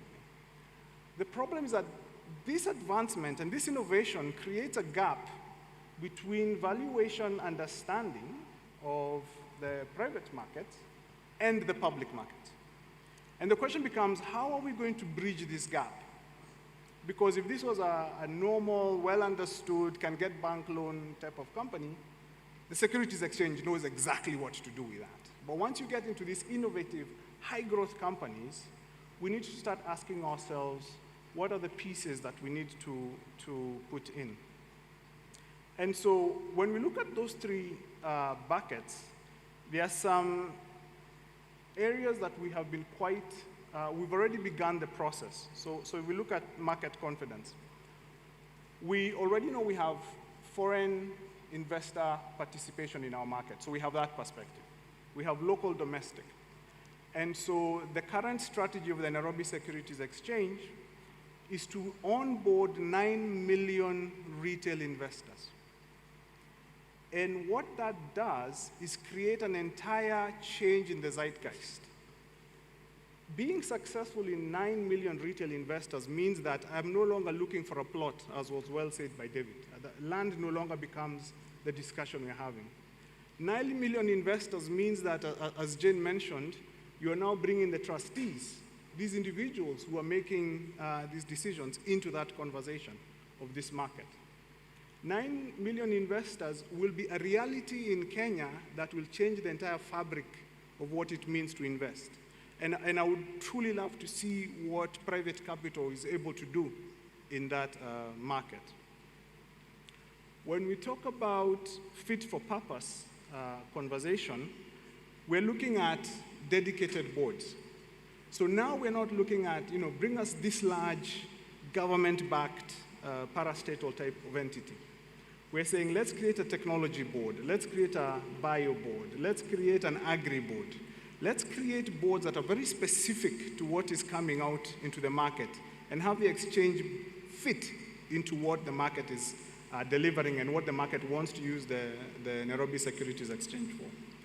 And the regulation that governs this, which is called the Public Listing and Disclosures Regulation, old regulation, was reviewed to enable exactly this. So this is already in the working, this is already in the plan, and we should be able to see this. I mean, of course, as investors looking to exit, you must make it worth it to the exchange, bring us really interesting deals, and we would be able to support you. We also have what's called the Unquoted Securities Platform. That is a structured, transparent, regulated secondary market for private companies. It allows the owners of this company and the investor to get comfortable with this idea of trading, secondary trading, to make sure that we start removing these jitters. Because as we said, we can't force, we can only attract. And that includes lowering anxieties in the room of discussion. When we look at that, we need to talk about one function of a company that we're still, or we are asking for support as the exchange, which is the investor relations officer of the company. The relations officer should be a key point in bridging this valuation gap. And this is what I mean. They need to run sustained education mechanisms that start bridging between public market understanding and private market. To demystify, if someone talks about the line, all the investors need to understand what we're talking about, what kind of returns are possible. Someone should run a devil's advocate report. Let me understand the risk so that it doesn't look like you're trying to push the market. We need to have standardized reporting. How do I know a biotech industry and how its reporting should be done? That gives me a view between two different companies. And then there is research coverage. So I think, in a nutshell, we've done quite a bit of work. Just looking at, we're extremely happy as the Nairobi Securities Exchange about this conference. We've been doing a lot of work in getting ready, and we hope that we have created a platform that is fit and truly usable to the members in this room. Thank you very much. Thank you. Thank you very much. Maybe just a few further discussion points for the panelists. Maybe coming back to you, Jane, we touched quite a bit on the question of local currency and local exposure. Can you share a bit from your experience? First of all, what were your requirements, limitations in terms of the regions in which you could invest, and how did you address that in your portfolio construction? And as well, was sort of dollar, euro, or Kenyan shilling denomination an important topic for you? Okay. We invest based on guidelines given by our regulator. And we've seen traction. We've seen progress, because before it was rated as any other. Now we have a specific asset class for rates. We have a specific asset class for private equity. And that's how now we've been able to invest. So as of now, we have about 4% of our assets under management in private equity and another maybe 5% in rates. So based on those guidelines by the regulator, that's how we have managed to invest. And someone in the audience spoke of minimums, because what we have are maximums. So maybe that's the way to go. We engage the regulator to see. But again, allow pension funds to also have that freedom and choice to invest. Because sometimes when we muzzle, it becomes, I'm being forced to do this and I don't want to. So sometimes it's easier when you allow that freedom, let them understand what the asset class is all about before they invest. So far, we've only done USD and Euro funds. We are looking forward to a Kenyan fund, denominated fund, which will help us cut down on some of the currency depreciation fluctuations that we experience. Thank you.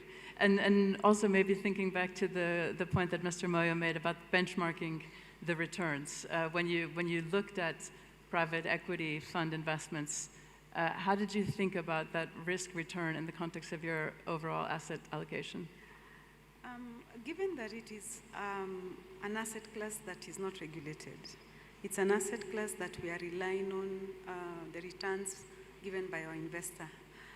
I guess the benchmarks that we would have to use now would be based on our peers and what the regulator is telling us.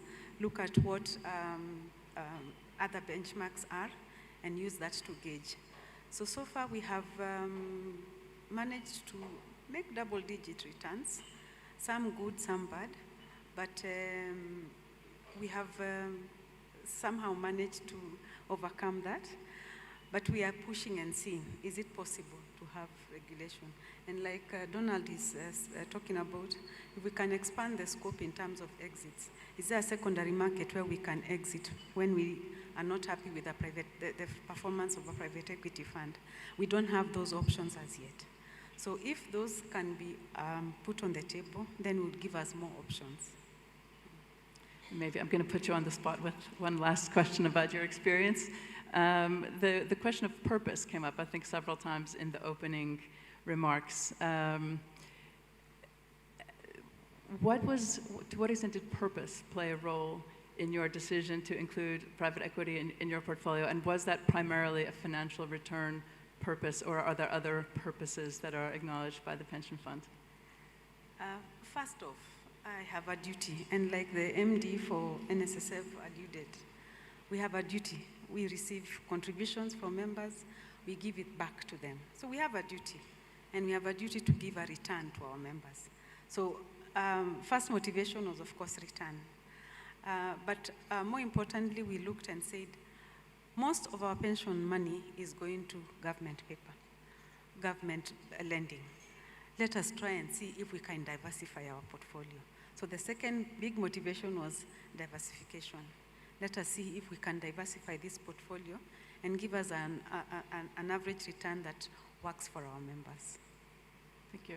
And I'm going to pose the same question to the other panelists, although each from their slightly different perspectives. But what is, from your perspective, the most important motivation for pension funds to consider including alternatives and private capital in their portfolio? And we'll just go along the row. So Jarl, you're next. I like what Patrick said. It's about dual return, I think. So you need to have a financial return on your investment. I think, that is the starting point.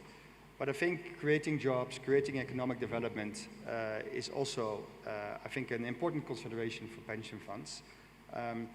Because I think it is true. We have invested in over 20 SMEs. We've created thousands of jobs. These are all pension-paying jobs. It becomes much more affordable. So actually, you're going to have a crowding in of the private sector back in to credit, because now the yields overall are more affordable. And that is diversification that is important. And the other part of diversification is if you go into alternative assets, do not do one fund. And that's what I liked about Jane's comment as well, that they did 4, 5, 9 funds. That is, I think, what you need to be looking at. Because very often when I talk to pension funds, they said, yeah, we went into one fund and it either went well or didn't went well. You're not buying one stock on the stock market either, right? You're buying an index, you're buying a number of stocks. If you buy one stock and that is then your benchmark of whether that is good or bad, that's not a good experience. So I really urge the pension funds that when they go into alternative assets, don't do one fund, but do a scope of funds, do a number of fund of funds, do a number of these things, but just don't do only one thing. I think it's a very important advice, which goes a little bit from the why into the how, but I think very, very wise indeed to construct a well-considered and diversified portfolio. Siongo, coming back to the why, what would be your driver? Yeah, I think a lot has been said on diversification, on having dual returns. But what I could also add is, there are a number of managers on the continent that have the experience to actually deliver on this and can be trusted to deliver on these mandates. Thank you. Before we go to our final comment or question, I want to check if there's any questions from the audience. I don't know if we're set up to do that, but I think it was in our brief that we could, in principle, take a question or two from the audience if anyone has something for the panelists at this moment.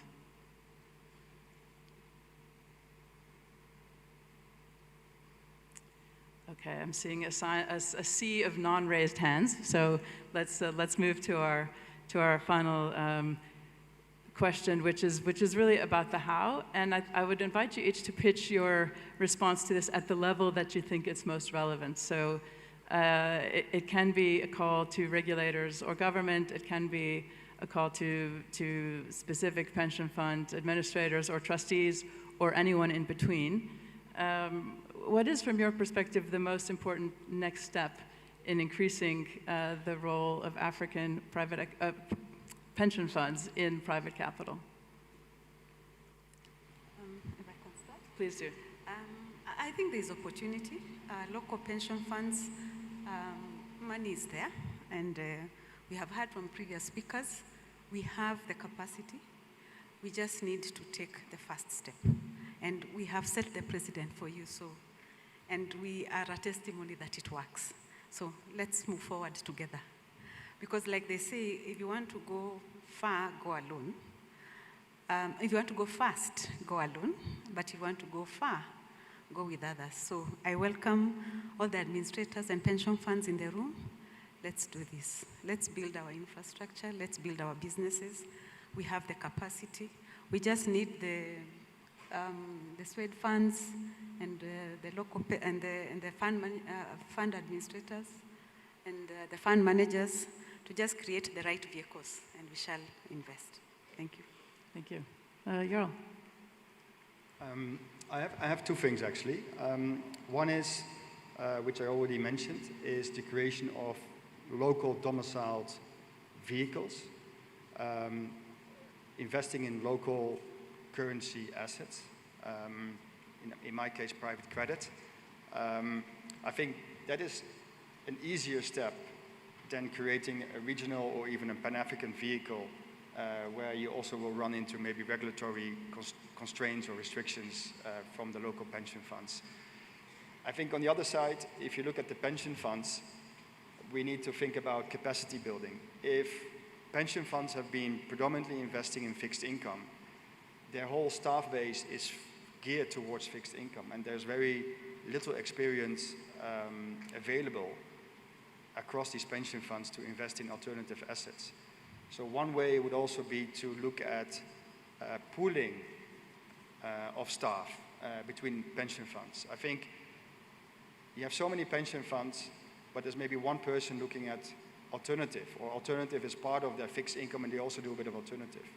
So there is knowledge here and there, but if you would start pooling that, or at least also build more capacity within the pension funds, I think that will also help with getting a better understanding of what alternative assets could be, what the returns could be, what is the benchmark, etc. And you know, the East African Venture Capital Association can help with that. The African Venture Capital Association also can help with that. There's a lot of knowledge, a lot of partners out there that can help the pension funds sort of develop their skills and their ability to make these judgments, whether to go into this investment or not. Thank you, Jarl. Donald, what would be your recommended next step? Thank you. Allow me to just give one example. There was a gentleman by the name of Bob Collymore. He was the previous CEO, maybe two CEOs before, of the telecom in Kenya. And one of the most curious statements he made, at least curious from a Kenyan perspective, was he was asked how much land he owns, and he said, "I don't own any land in Kenya." And he almost floored the entire country because of that conversation. And the reason I give that example is to try and move the conversation from amorphous decision-making body to individuals. And these individuals, in their own decisions, have to be comfortable with these ideas that we're bringing forth. And so I would simply begin a really heavy push, trade in the stock market individually. And, if you have a few shillings, rather than thinking about land, think about trading. Go into the unlisted securities platform and talk about and start understanding private companies. Because you are the trustee of tomorrow, you are the pension fund administrator of tomorrow. We have to build this as a culture and as a people, and that's what will then start advising and pushing, if I may say, money to go from pensions into these alternative assets and the rest. It's just sheer comfort. Thank you. Super.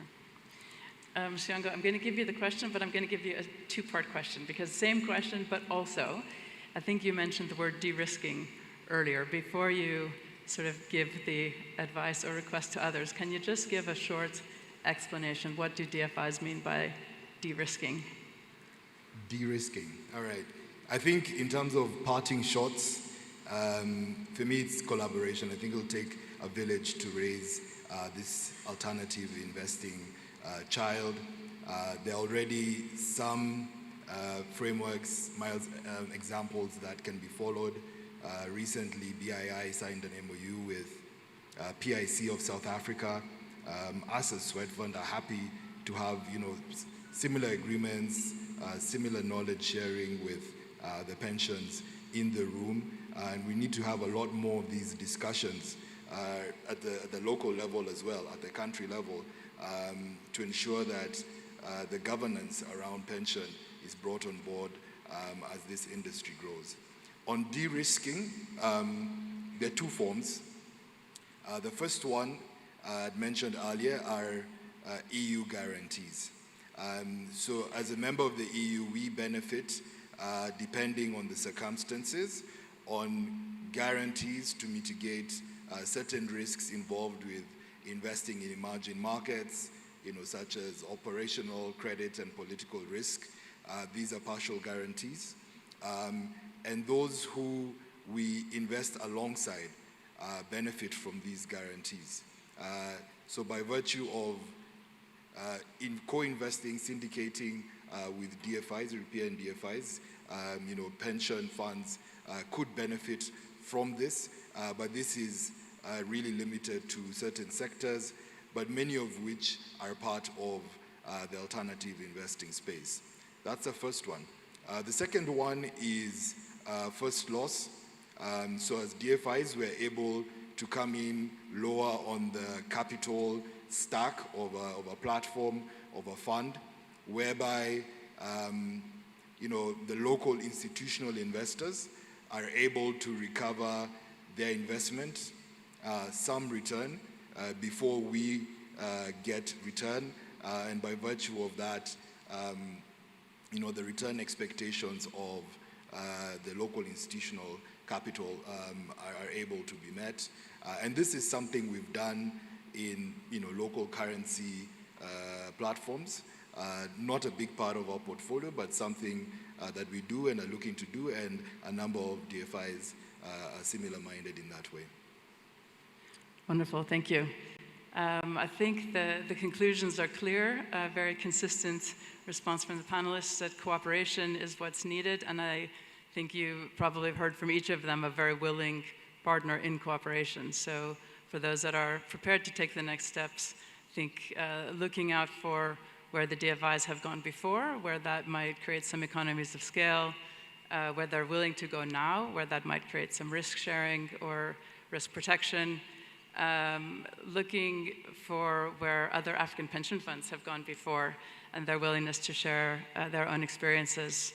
And I think what I've also heard is some very encouraging words about innovation that's taking place in terms of developing local currency products in private capital, in terms of developments at the stock exchange.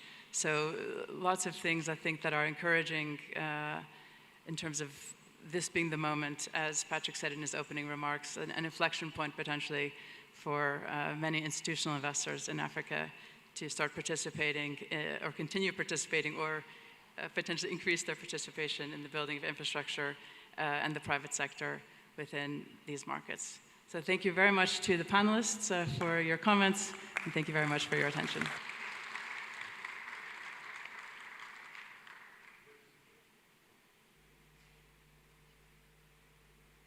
we go?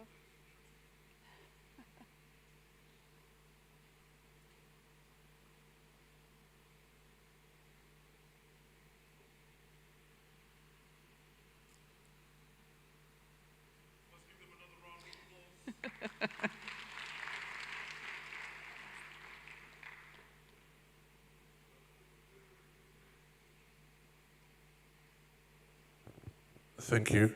Let's give them another round of applause. Thank you very much, panelists. Alison Klein, Jen Zhao, and Yal Hasty, Donald Wangunyu, Siongo Kisoso. Let's give them a round of applause as they take the seats. De-risking, very nice job. Alan Chinuka, come. Alan Chinuka is from, he talked to me about de-risking as well. And Alan, just remind us, where are you from again? Thank you. I'm from Mauritius. I work with Africa Solidarity Fund, a guarantee fund, based in 23 African countries. When you say guarantee fund, what does that mean? It basically means de-risking. We look at de-risking and we look at where pension funds, capital funds want to penetrate, invest their funds, high risk, and we come in and de-risk. Hey. Are there any journalists in the house? Any journalists, put your hands up, please. Do you know what de-risking is? Do you know what de-risking? What is de-risking, man? What is this stuff? In basic terms, we are looking at pension funds or capital funds who are looking to invest in projects. So people like Jackie who are in coffee, have no collateral, but have room for investment and growth. We come in as Africa Solidarity Fund, created two major things. One is to support the fund by extending 80%, sharing the risk at 80% with the fund, giving the fund comfort and telling them, we shall support you to extend financing at 80%, we share the risk. That is one, but we also enable the project to grow up to a maximum ticket size of $40 million US. We grow from 500,000 with the project to 40 million maximum and enable the project to access that financing. Okay. I'm not going to look really daft here, but can you give me an example of what you mean where this has worked? It has worked. We're present in 23 African countries now. Now, where it has, we've seen it in capital funds or pension funds, projects that have accessed financing, for example, a project in agriculture. And now the challenges with agriculture include adaptation because of climate change. Things are getting more difficult. And so if someone wants to invest in it, I'm sure they want some sort of comfort, some sort of protection, that this investment won't go to waste, right? Exactly. And what we do as Africa Solidarity Fund, Jen rightly said it, and Donald, where's the diversification coming through, and how can we unlock the traditional ways of extending financing? We look at all those stringent hurdles where the financing is held back because of issues like weather and all that. As Africa Solidarity Fund, we say that we can unlock and block the risk to enable these funds enable these projects access funding through these funds. The guy from East Africa Capitals and Markets, they look to different projects, high risk. However, our guarantee funds enable them to, their comfort is given through our guarantee funds to extend financing to them. Who gives you money? You seem to have a lot of money to do things like that. We are mandated by the member states, countries. Today we're 23. African countries don't really contribute to these things. They never pay up. They never pay up, but we as a Solidarity Fund, we look at, we talk to different funds and different projects come up through which we support them and have ways of de-risking.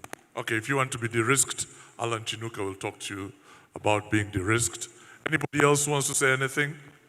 Okay, listen, we need to take a break, a comfort break. Please be back in 10 minutes. If you'd like to use the toilet facilities, I don't know if that's the appropriate language, but if you'd like to have a coffee, now is the time for you to do that. Take 10 minutes, get to know someone.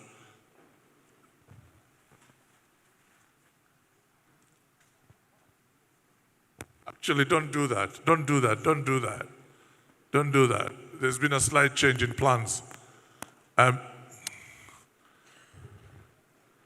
is the case with most of these things, the guest of honor has shown up, and she's being walked into the room right now. So do bear with us. I see people walking out. but I'd like you to take.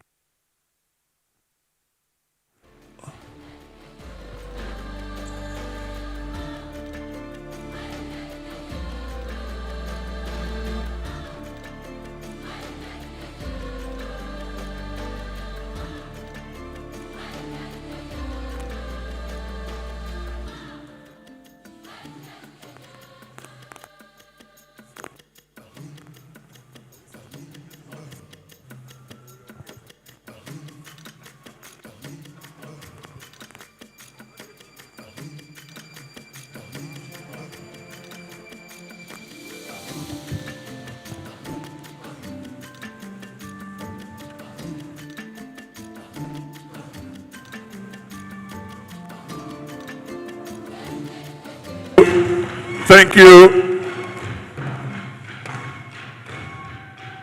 Thank you very much. We shall continue with the traditional dances in a moment. But right now, ladies and gentlemen, our guest of honor is here, the Right Honorable Robina Nabbanja, Prime Minister of the Republic of Uganda. Shall we all stand up and sing the national anthem of Uganda, followed by the national anthem of East Africa, and finally, the African Union anthem. The ladies making their way to the stage will lead us in the national anthem of Uganda. Ladies.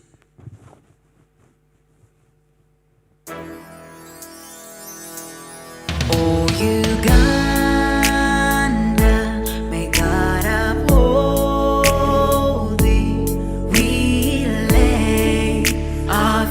In thy hand, united, free for liberty, together we'll always stand.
Ladies and gentlemen, let's give them a round of applause. I don't remember the Ugandan national anthem sounding ever so beautiful. Thank you very much, ladies. Again, in our presence today, the Minister in charge of Labor, Gender and Social Development, the Honorable Betty Among, sitting next to her boss, the Prime Minister of the Republic, the Right Honorable Robina Nabanja. Let's give them a round of applause for joining us at a time when they would otherwise be in the field looking for votes and campaigning. They're here with us to discuss the future of Africa. Let's make it worth their time by inviting, ladies and gentlemen, our traditional dancers. Take it away, guys.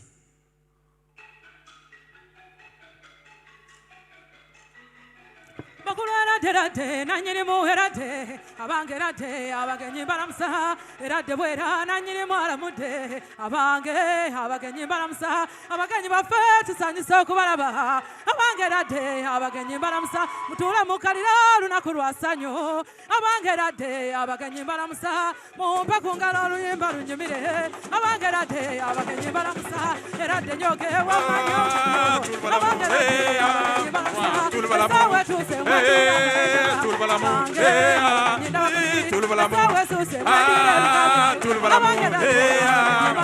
Tulbalamu,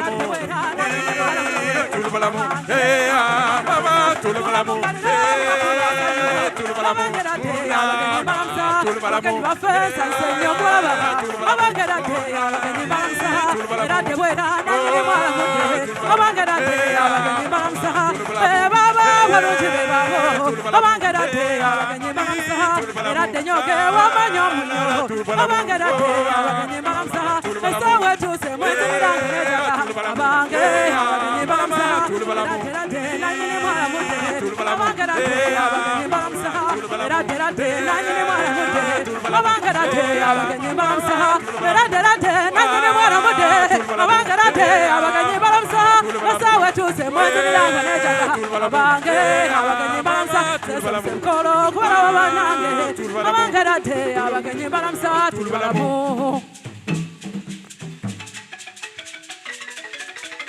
Twayanze abakulu twayanze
Right, Honorable Prime Minister, these drums played together show the team spirit that is needed among all the peoples of Africa and all the peoples of the world.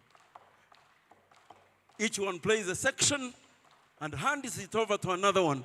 And sometimes more than one play on the same drum, but they never collide. That's the spirit of the African Union.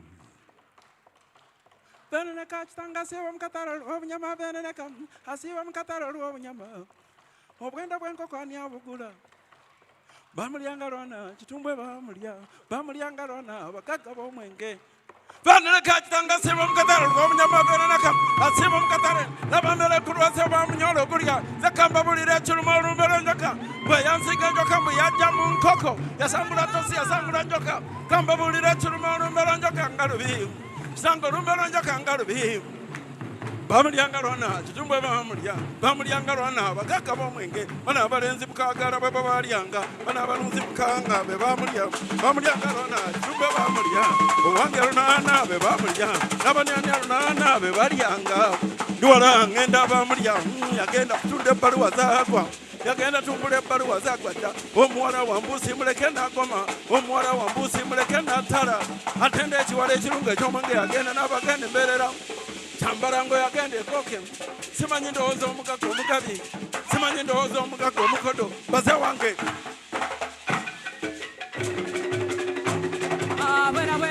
Nina munanga yanganza omukwano Nina munanga baluwa karibatanyo amatama machochone Zenonya wendeke okumanya yawangula n'omukono yagorora Zenonya wensube okumanya yamalako n'omutama yagorora Zibali basibatendera omuzungu yatuletera omunandi gwe yatuwonya Omunandi talabika bwe kibere kitototono oyinza okubogomya Ate omugowa temwagalira yagenda n'atugoyamu omugati n'awomeza Ate omuzungu temwagalira n'agenda abateera kosi yagi n'awonda Naye abaami n'abakyala mwena akasoka bwawoyinza Nesula babato Nesula chiri mugaba Notambuza Mama notambuza chiri mugaba Notambuza chiri mugaba Nesula chiri mugaba Nosetula chiri mugaba Nosetula chiri mugaba Nesula chiri mugaba Notulako Mama notulako chiri mugaba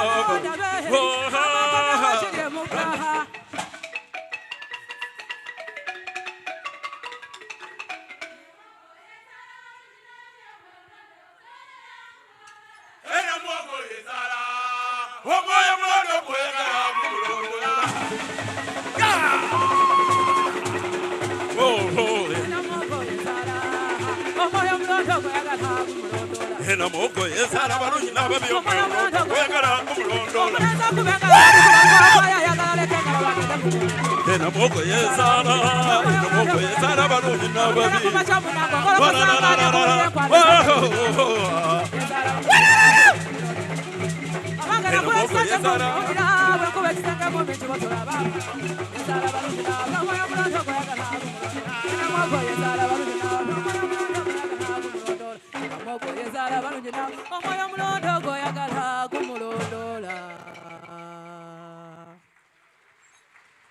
Thank you very much. Ladies and gentlemen, they're a troop. That means clap for them.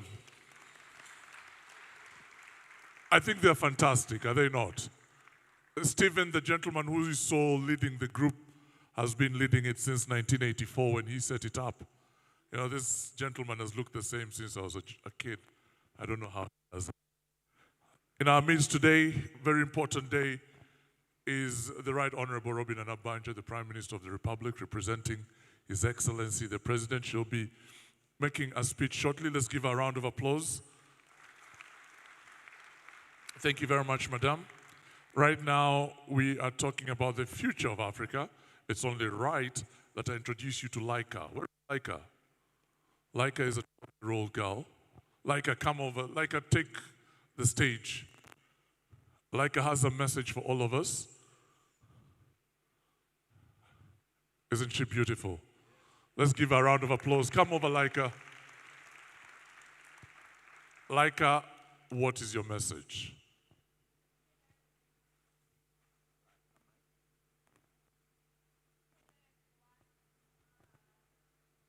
It's okay, take mine. Take mine.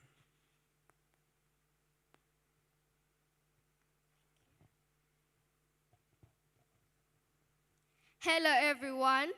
My name is Laika Mativo. I am a climate change activist as well as a climate poem. Today, I am here to present a poem called Dear Africa, Don't Borrow My Future.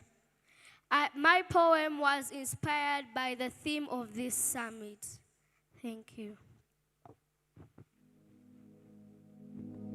Dear Africa, I am only 11, but even I can see that your hands are tired from borrowing dreams.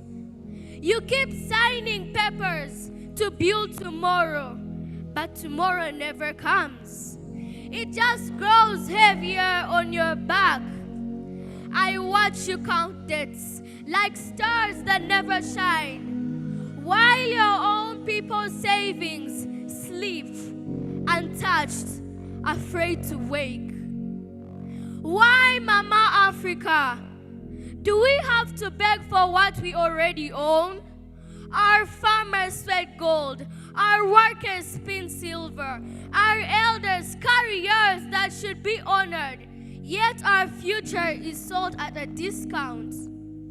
What if the key you seek is not in foreign hands, but right here, in the trust of your people, the pension they poured from their toil, drop by drop like rain praying to be a river.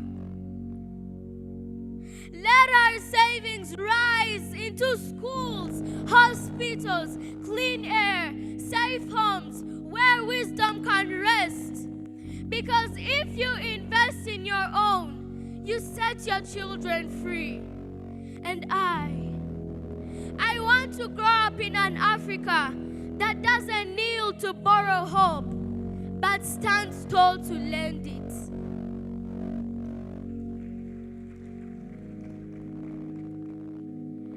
So promise me this, dear Africa, that when my little hands are big enough to work, my heart won't have to carry your debts. Promise me that you will build an Africa where pension means peace and not paperwork.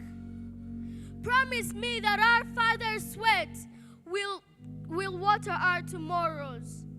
And your daughters like me will inherit more than broken promises.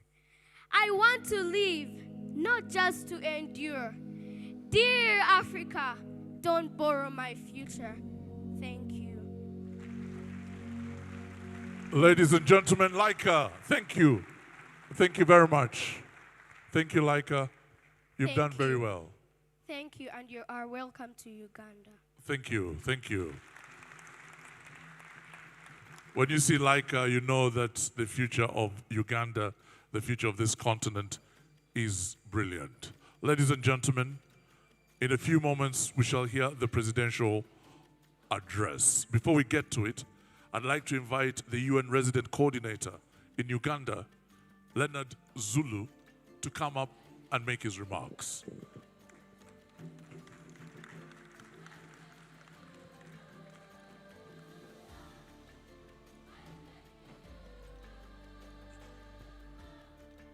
Good morning, everyone. Honorable Prime Minister of the Republic of Uganda, Honorable Minister, Chairpersons and Chief Executive of pension funds and social security institutions, representatives of organized labor and employer associations, colleagues from the Africa Union, regional economic communities, and development partners, distinguished guests, ladies and gentlemen, all protocols observed, it is a privilege for me to join you at the All Africa Pension Summit, an event that sits at the intersection of dignity for today's workers and prosperity for tomorrow's Africa. Pensions are more than a paycheck in retirement. They are a promise we make to millions of teachers, nurses, farmers, artisans, and public servants that a lifetime of work will translate into security and opportunity. But pensions are also something else. They are patient capital. Properly stewarded, they can become the backbone of Africa's transformation, financing clean energy, resilient infrastructure, affordable housing, inclusive digitalization, and climate-smart agriculture, creating jobs while protecting value for the beneficiaries. The question before us is not whether pension funds should help finance sustainable development. It is how to do so prudently, at scale, and with measurable impact. This summit arrives at a pivotal moment for our continent. Africa is young, urbanizing, entrepreneurial, but also uniquely exposed to multiple risks. Our infrastructure gap remains significant, as does the need for quality jobs and social protection. Meanwhile, pension assets in Africa, both public and private, have been growing, as we heard this morning. Even as we keep on moving ahead, we should focus on our beneficiaries' long-term interests, that growth represents a strategic opportunity to mobilize domestic savings for domestic development. Pension funds offer multiple opportunities. They are long-term. Horizon is well matched to assets like infrastructure, housing, and climate adaptation, where returns accrue over time and where stability is prized. When they adopt strong environmental, social, and governance standards, they set market norms, lower perceived risks, and crowd in other investors.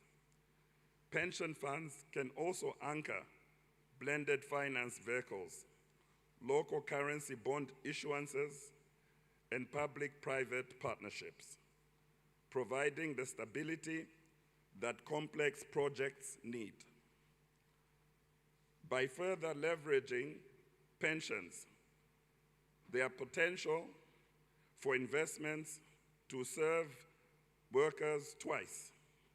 First, as contributors who can get a secure retirement, and secondly, as citizens who can benefit from better services, stronger economies, and healthier environments. Therefore, this summit is more than a technical discussion.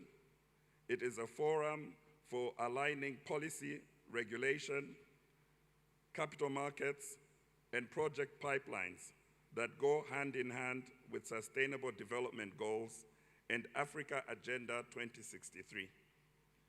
The UN family is fully committed to supporting Africa's sustainable development financing, not as a source of capital, but as a convener, knowledge partner, and risk mitigation ally. We do this through various interventions. For example, convening the right coalitions, building standards and capacity, and strengthening pipelines. We can also assist with de-risking and blended solutions, data, disclosure, and impact. Here in Uganda, the UN system brings a practical perspective on how a country team can partner with authorities and markets to advance sustainable development finance. I'll give a few examples. For example, number one, We can work on integrated national financing frameworks, working with the Ministry of Finance, Planning and Economic Development. The United Nations country team has supported the design and implementation of Uganda's national financing framework. This helped government to align public budgets, tax policy, development cooperation, and private capital around national development priorities and SDGs. We have also worked on SDG investment pipeline and market intelligence. We have also supported sustainable finance ecosystem building. We have also worked on local development and finance project preparation, and also human capital and just transition to ensure that people can access capital through our work with organizations such as the ILO, WHO, UNESCO, and others. Dear participants, the UN system will be your partner in all efforts to bringing technical support, to connecting global standards, and helping to crowd in additional partners where needed. But we must remember that across the African continent, workers rise before dawn to open shops, till fields, teach children in classrooms, and go to offices. Their savings are entrusted to pension funds to give them protection and for us to ensure that the pension funds grow. If we do our work well, those savings will come back to them as dignity in old age. If we do our work exceptionally well, those savings will also return to them as power that lights their homes, roads that link their markets, clinics that heal their families, and ecosystems that sustain their futures. When we leave this summit, we should have clarity and the courage and concrete plans so that Africa's savings can build Africa's future. On behalf of the United Nations, I thank the organizers for convening this timely summit. I thank the pension leaders and regulators who carry this responsibility with integrity. And I reaffirm the United Nations commitment as a convener, knowledge broker, and systems partner to help translate ambition into well-governed, investable, and impactful opportunities across Africa. I thank you. Ladies and gentlemen, Mr. Leonard Zulu, a legal expert from Zimbabwe, who is now the coordinator of the United Nations in Uganda. In a few moments, we'll hear what the president thinks, and that message will be delivered by the Right Honorable Prime Minister, so stay with us. In the meantime, I'd like to invite Ramadan Gowi.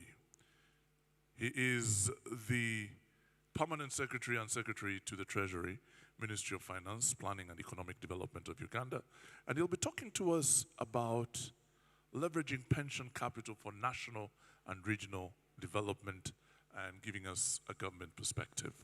Let's give him a round of applause.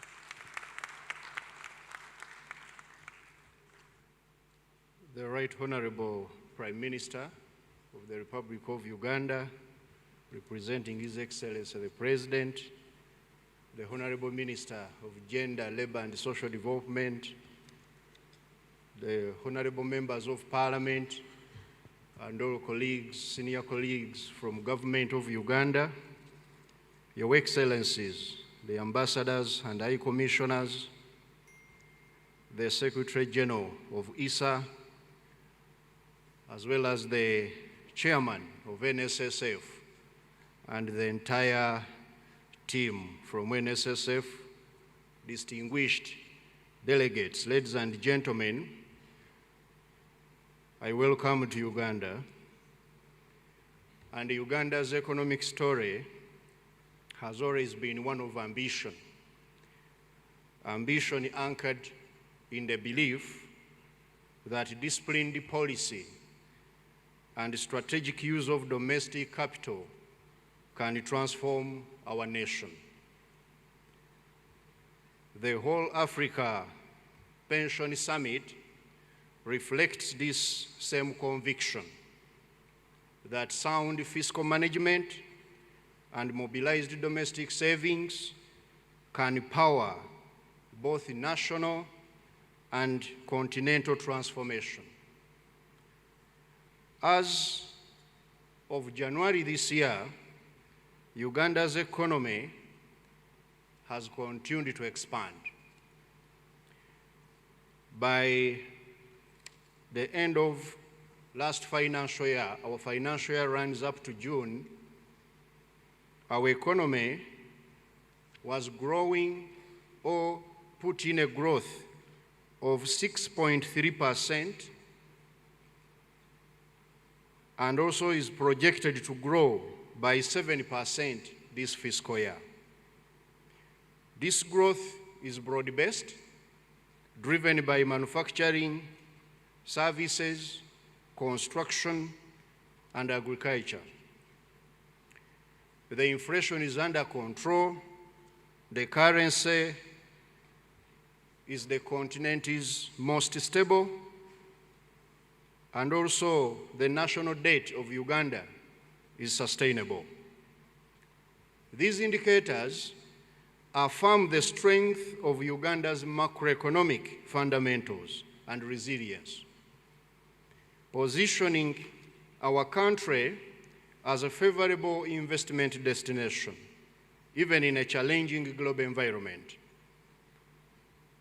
Our national development strategy, guided by Vision 2040, the fourth National Development Plan, and the 10-fold growth strategy, identifies infrastructure as a key enabler in our economic transformation, spanning areas like road infrastructure, energy, oil and gas midstream, digital connectivity, and industrial zones. Key investments will also be required in developing the knowledge economy. Such longer-term projects require equally longer-term financing. And here I'm talking of patient capital that aligns with our development ambitions. Traditionally, external borrowing has played a central role in financing our infrastructure. However, as we all know, today's environment, marked by higher global interest rates, the shifting donor behavior, and tightening fiscal space, they are making this model of external borrowing less sustainable. We must unlock and leverage the billions of shillings our citizens save each year. Properly structured pension capital, coupled with insurance products, is the ideal instrument that is going to help us to finance these priorities. Across Africa, the opportunity is immense. According to the African Development Bank, pension funds collectively manage up to $1.4 trillion in assets. Globally, it is estimated that up to $4 trillion of local institutional capital held by pension funds, sovereign wealth funds, and banks could be mobilized for Africa's infrastructure transformation. In Uganda, the retirement benefits sector has an asset book which has grown to 25.4 trillion shillings. This is about 12% of our GDP. This underscores both a significant capital pool and a clear opportunity to channel resources into productive, growth-enabling investments. At the Treasury, our task is to make this connection real and effective. We have strengthened the public-private partnership frameworks, improving project preparation and implementation to ensure readiness, reducing transaction costs so that we can attract institutional investors. We are also enabling climate sensitivity within major infrastructure projects in line with the National Climate Change Policy as well as the Climate Change Act. All of these are intended to ensure sustainability across our investment portfolio. Our goal is an investment-ready pipeline with a clear governance so that pension funds can invest confidently and safely. We will continue to maintain fiscal prudence, transparency, and most importantly, macroeconomic stability so that we can maintain investor confidence and ensure that institutional capital complements the government-funded infrastructure while delivering good returns to the investors. To the pension funds of Africa, you are not passive custodians of savings. You are partners of transformation. Together, we should structure well-governed investments as well as investment vehicles that will deliver both returns and shared prosperity for our people. From this summit, we reaffirm a simple truth, that our savings are our sovereignty. By leveraging domestic capital wisely, we can build the foundation for the next generation of African prosperity. And in Uganda, we pledge to you that we shall do whatever is necessary to de-risk these investments. I thank you very much.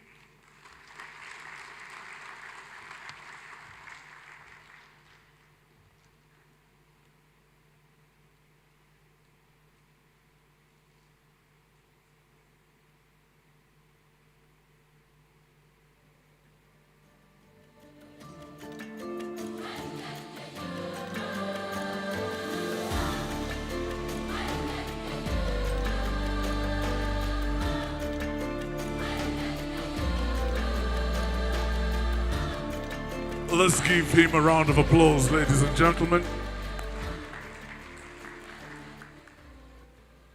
At this juncture, we are going in for our next speech, and it's going to come from the Secretary General Office.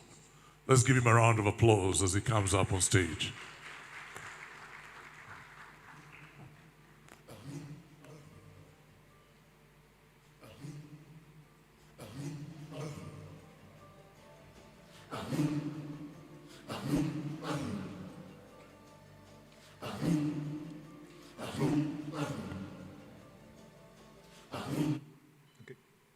Okay, so good morning to everybody. Thank you very much for inviting me here. So, Honorable Prime Minister, thank you very much. Honorable Minister of Labor and Gender, NSSF, distinguished delegates, ladies and gentlemen. First of all, I'd like to start by thanking Uganda for the very, very close links that the country and more concretely the National Social Security Fund are establishing with ISA and then the International Social Security Association. And then we can see this via many concrete examples like hosting the liaison office for East Africa. Uganda and the NSSF won the video award of the World Social Security Forum, so it's a victory for everybody to celebrate. I'm very happy with this result. The minister that participated, the Minister of Labor and Gender that participated at the summit of the World Social Security Forum with very wise words, very remarkable words there.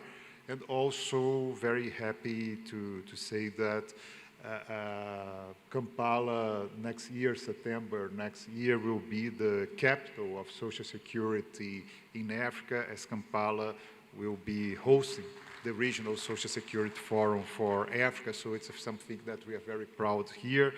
So Kampala, the capital of Social Security for Africa. Also, my very warm regards to other members that I see that are here, even for face-to-face or in the program. So NSSF Kenya, also INSS Burundi, PSSF Kenya, CPF Kenya, NSSF Uganda, also the Muhana Foundation here, the Provident Fund of Eswatini, also RSSB from Rwanda. So thank you very much for being here as well. And more important than thanking and seeing this link of East African members and East African countries and Uganda in ISA is to see the common purpose that we share and where at the end of the day we would like to reach, where at the end of the day we would like to go. So we see a very strong link of this summit with the link of ISA. We are seeing here that the summit has some objectives, some main pillars, and two of the main pillars of the summit, they are, of this event here, they are very, very well related and has a very good match with ISA, especially when we are talking on investments, but investments not just as a purpose itself, but also as a means in order to extend coverage of Social Security via the resources that the investments can provide and also via innovative solutions that we can use via investment. So this is a very strong link that's in the soul, in the heart, in the core of ISA. And also the social impact of investments. So this very strong message for ISA and very strong message for the membership of ISA. This is something that not just comes from the bureaucracy, from the International Social Security of ISA in Geneva, but it comes from our membership. Our membership from the entire world, from all the continents, they have established priorities for Social Security. 4 major priorities, and of these 4 major priorities, we see a very close link of the summit with the priorities.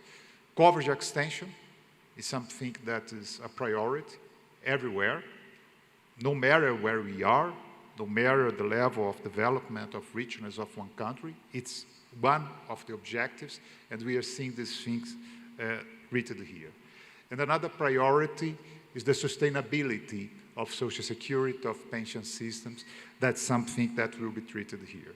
So it's very pleased to me, it's a very pleased thing to me to see that close link of the purpose of this event and the purpose of the entire membership of ISA that reflects the priorities of Social Security all over the world. And to say that in ISA, our membership, they are able to develop these topics, all the ones that I mentioned here. Sorry if I didn't see some of you or either face-to-face or in the program, but then I can have the opportunity to greet you personally afterwards. But also to say that it's not just the priorities itself, the topics that will lead the program of ISA over the next 3 years, but very concrete ways in order to reach these priorities that's quite aligned to the purpose of these meetings over the next few days here. So we have technical commissions on investments, we have guidelines on investments, we have conference on actuarial and investments that will be held also next year. So to see that I'm very thankful for all the participation of Uganda and our members from the region, from East Africa and other regions as well that are here, but to make this link that we are here for a very noble purpose. We are not discussing investments by itself, we are discussing investments to provide a better Social Security to everybody, to provide better pensions, better benefits to everybody, and coverage extension. That's something of Social Security, coverage extension of Social Security. That's something that the entire world needs. So thank you very much. Thank you for all the engagement of our members, more concretely even from Uganda here with ISEP, not just from Uganda, but from all of you. And thank you a lot for putting a priority at this very high level of government. We're seeing a Minister of Labor and Gender here. We're seeing a Prime Minister here, showing a very high position in the political agenda of these topics that are very important to the world, that are very important to the entire population. That's a better social security for everybody. So thank you very much, and I wish for all of us an excellent event for the next few days. Thank you a lot.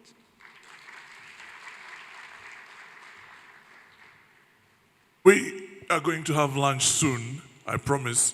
That's why I'm asking you to give him a louder round of applause. Abi Ramya Kaitano, who is the Secretary General, International Social Security Association.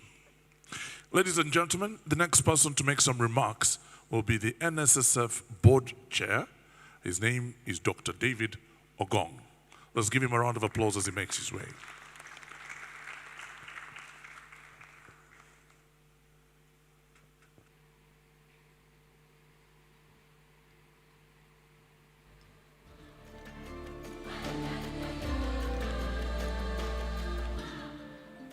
Good afternoon. Are we still there? Or are we logged off? Are we still here? Good afternoon. The Prime Minister of the Republic of Uganda, representing the President of the Republic, the Minister for Gender, Labor and Social Development, the various dignitaries in your different capacities, allow me to ride on the protocol already laid out before you. It is a great opportunity for us as the National Social Security Fund Uganda to host this summit. This is not an ordinary summit. It is a time where we have to reflect on what is going on around the world. We, as citizens of the world, know that as we go on with life, we have to go in a sustainable manner. We have to operate in a manner that gives opportunity for younger ones coming in the future to make their own choices, us not compromising on their choices in the future. That's why when this little girl came here and she was saying, do not borrow our future. It is not just a poem. It is a wonderful thing for us to think about. Do not borrow our future.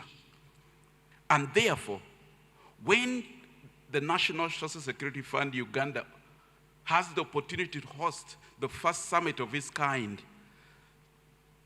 deliberating on important things on how we can leverage pension funds to contribute to the development agenda, to contribute to sustainable development, while not losing on the key things that we are usually passionate about, that is the safety, security of the funds that are entrusted into our hands, the ability to get the best returns out of it, all those things we are still taking care of. But you know that, for instance, if you read this wonderful book called the Bible, when Moses presented himself before God, and he had an assignment for the destiny, the future of our people, God asked him, what do you have in your hands? What do you have in your hands? And here we are gathered as a house of people who are saying we have the opportunity given into our hands through pension funds, pension assets, and we have an opportunity to do something with it. And therefore, when we gather here, it is an opportunity for us, a platform for us, not just to be a talking shop, but this is where the rubber meets the road. This is where dialogue now meets action. It is where we have an opportunity to transform Africa's pension systems into engines of inclusive growth, sustainable development. Honorable Prime Minister, I know that's something that is very close to your heart. Sustainable development. We are saying we have an opportunity. Here we are. We are struggling. The PSST talked about how every day they are wondering how to find finances to run the economies of our countries. All our countries have to think now innovatively on how to finance our operational and development agendas. So here we are gathered as professionals in our different capacities, in the different sectors, putting our heads together. And as chair of the National Security Fund, I'm very proud of NSSF's role in hosting and contributing to this very, very important conversation, showcasing how African pension funds can lead the innovation, the collaboration, and the national transformation. So here, Honorable Prime Minister, over the next few days, our discussions will revolve around 4 main key pillars. Pillar number 1, we will be looking at coverage and patient capital, how we can advance digital and innovative platforms to enroll informal sector workers. Informal sector workers, gig workers, other people in the different, and they are the majority of the workers in our different countries. How we can reach them with targets to reach millions of more savers by the year 2035. Pillar number 2, we are looking how we can partner with others, strengthening regional consortia, establishing DFI-backed guarantees, and advancing regulatory harmonization to unlock scale. Scale is important for us. Pillar number 3, the PSSD talked about infrastructure being a key enabler of economic development. How do we, as pension funds, tap into this? What do you have in your hands? Moses, what do you have in your hands? Uganda, what do you have in your hands before you extend your hands to the foreign capital providers? What do you have in your hands? We have pension funds. We have pension assets. We are saying this forum, this summit, the project room will feature a USD 500+ million pipeline with funds pledging higher allocations to productive assets by the year 2028. Pillar number 4, we are looking for social impact. How can we expand ESG adoption? And again, this is something I know many companies are now, many organizations, companies are now paying attention to, ESG reporting. How can we expand ESG adoption, gender-lens investing, and climate-aligned commitments in affordable housing, healthcare, and education? So across these pillars, we expect new partnerships. We expect government reform commitments and the establishment of knowledge platforms for sustained collaboration. Here, we have minds that can meet, and from here, things can begin to happen. At the National Social Security Fund Uganda, for instance, we lead by example. We are now looking at ways of investing in infrastructure. Honorable Prime Minister, we are ready. We are ready to partner with government and many other capital providers in infrastructure projects, green projects, and social initiatives that both enhance member value and strengthen the economy of our nations. And I'm sure many other social security funds in their different countries are able and are willing to do this. So the Kampala Declaration, to be finalized in the next 30 days and signed at the AU Summit in February 2036, will capture our collective vision, universal pension coverage, and measurable commitments and shared accountability. But our work does not end with just words. We want to take this into action. And from this summit, we are encouraging ourselves and saying, let us move from dialogue to implementation, forming work groups, piloting joint projects, and tracking our progress towards the 2025 and 2030 goals, doubling pension coverage and tripling infrastructure allocations. Let us embrace our role as nation builders. We are here not just as South Africans. You can see we are supported by people from, I see people from the United States in this place, people from South Africa, from South America. There are people from different regions. They are here, they are willing. I was so in touch when a gentleman here talked about how they partnered with a young lady who had only like about $300 and they invested in a company, African Queen. I think they do hair products and things like that. And now they're employing people. They are helping a lot of people. They're contributing to this economy. These are the things that we want to see in this country. So I extend our heartfelt gratitude to His Excellency, the President of the Republic of Uganda. I know he's very much engaged in the field, but we are here for 3 days. If he happens to be in Kampala, we are still open. Let him come, even if it's just to greet us. We will be very, very happy to receive him here. I extend my gratitude also to Patrick Ayota and the team who have worked very, very hard to put this thing together as NSSF Uganda. Let's give them a hand of applause. So the summit marks the beginning of Africa's pension-led renaissance, a journey where we secure prosperity for generations to come. I thank you, and please, those who have come from outside countries, please take your time beyond these walls to explore Uganda. Uganda is a beautiful place. We have beautiful food. We have beautiful tourist attractions. We have many things that you can see. Please find time and you enjoy it. And now, it is my opportunity, it is my honor to invite Honorable Betty Amonge, Minister of Gender, Labor, and Social Development, to share our insights. Thank you very much.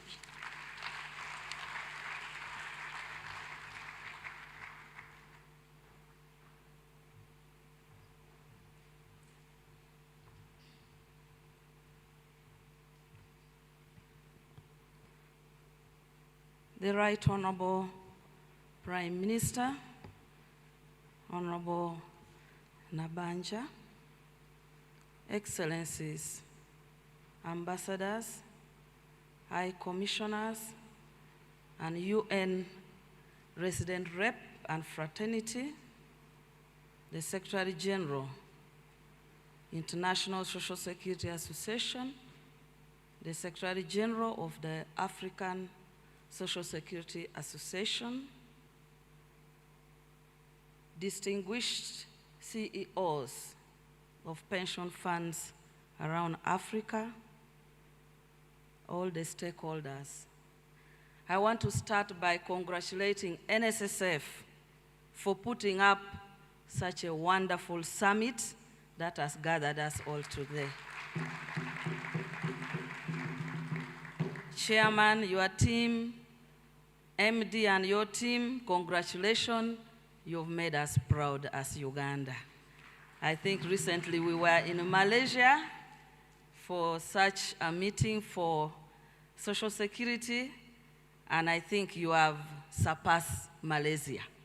So congratulations. I stand before you as the Minister in charge of Ugandan Social Security and Social Development, but also as a passionate advocate for the future of our continent, Africa. We have also the ministerial committee that sits in ILO of the African ministers in charge of labor, and we are always discussing issues such as this. Therefore, as we gather here today, we are at a critical juncture, one that demands urgent action and unwavering commitment to harness the immense potential of our African pension funds. It is time for these funds to transform into a powerful engine for domestic development, that supports the dreams of today's generation while ensuring a secured tomorrow for our retirees. Uganda has a social security system which has both private and public. Under the private, we handle both the formal and the informal sector. With the new amendment of 2024, we now have the informal sector on board with voluntary contribution managed by the National Social Security Fund. But we also have the Civil Service Workers Scheme, which is the public pension scheme, and I want to take the opportunity to recognize here the Permanent Secretary from the Ministry of Public Service that manages the public pension schemes for Uganda. I want to thank her for coming. We also have private entities that are permitted through the regulatory board and regulatory authority called UBRA, which is Uganda Retirement Benefits Regulatory Authority. At the moment, we have 110 registered private schemes ranging from schemes related to medical, schemes related to investment portfolio, and I'm certain many of you are in this room today. And all these private sector-driven support and schemes that over the years have been run by the private sector is because of the prudent economic policies spearheaded by our President, His Excellency Yoweri Kaguta Museveni, and this has enabled the private sector to move into the schemes that are leveraging social security for our country. So the pension funds that you manage represents the hard-earned security of our parents, our workers. It represents the ones that we guarantee for the future generations. But as we sit here today, we must ask ourselves, what legacy are we really building as pension managers? Do we want this fund to just be held in reserve? Do we want these funds to only support the private sector or to empower economies that support our generation? In this conference, I implore you to consider the systemic shift we can forge today. Imagine a generation where our own pension funds don't just guarantee retirement, but actively build schools, hospitals, infrastructure for our people that we as Africa can finance, can own, and can benefit us as a continent. For too long, we have watched as our nations have had to seek loans from foreign financial institutions. And while these loans may finance a project here or there, they rarely create a sustainable, self-perpetuating circle of prosperity. Instead, they often burden us with mounting debts, siphon away our foreign exchange, and leave us perpetually dependent. This is not the path of lifting poverty in Africa. It is a treadmill that keeps us running in place, bound by external obligations. We are in essence paying to be indebted rather than investing to be empowered. Continuing this way is to accept a future where poverty is a persistent shadow, not a vanquished foe. I understand the weight of your responsibilities as fund managers. I respect the meticulous care with which you safeguard these funds. Your fiduciary duty is paramount, and rightly so. You are ensuring security of the fund for our citizens' retirements. But I ask you, where is the greatest security? The more sustainable return, than in the tangible growth and stability of our continent? Where is the greatest fulfillment of your duty than investing in the very fabric of the society that entrusted you with managing these funds? The world is changing. The old models of development, reliant on external capital and often dictated by external interests, are proving insufficient. The greatest risk, colleagues, is not investing in Africa's own potential, but in failing to do so. It is in allowing our capital to passively support economies that do not prioritize our people, while our own infrastructure scrambles and opportunities for our citizens with us.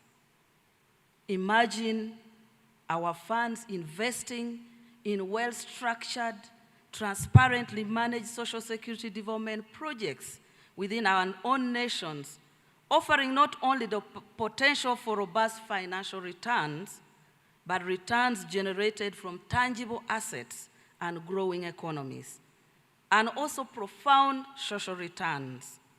Imagine investing in a stable future, in a thriving workforce, in a more prosperous population, all factors that ultimately bolster the long-term health and security of the very fund you manage.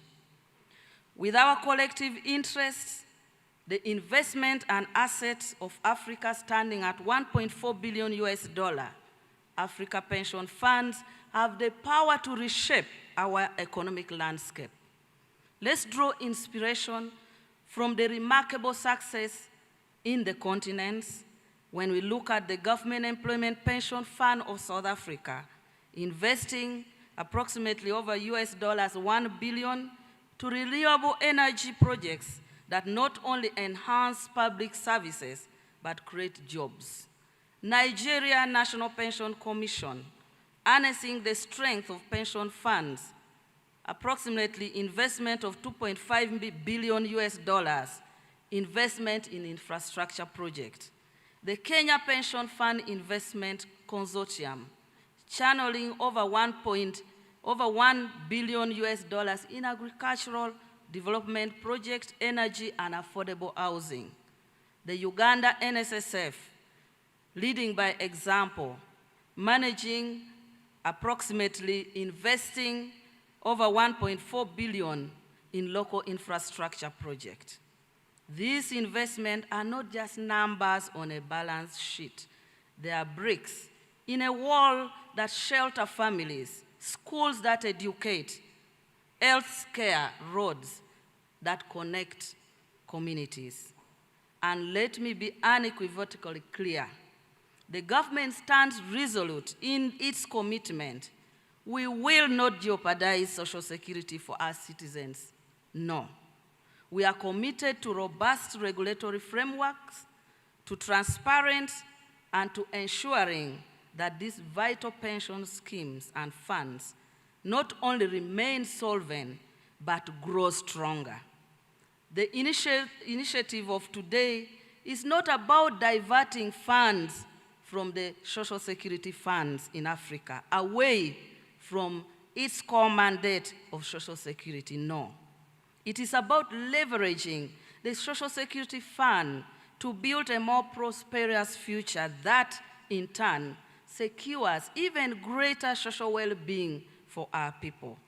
We propose a partnership where our collective investment fuels our development agenda, creating a circle where economic growth enhances social security and secure pension funds to empower our nation's progress. Today I speak to you with a plea, a demand for our shared prosperity. Let us transform these pension funds from passive repositories of our citizens' trust into active engines of African development. Let us redirect our collective might. Instead of the government constantly seeking external loans that perpetuate the circle of dependency, let us build a robust partnership.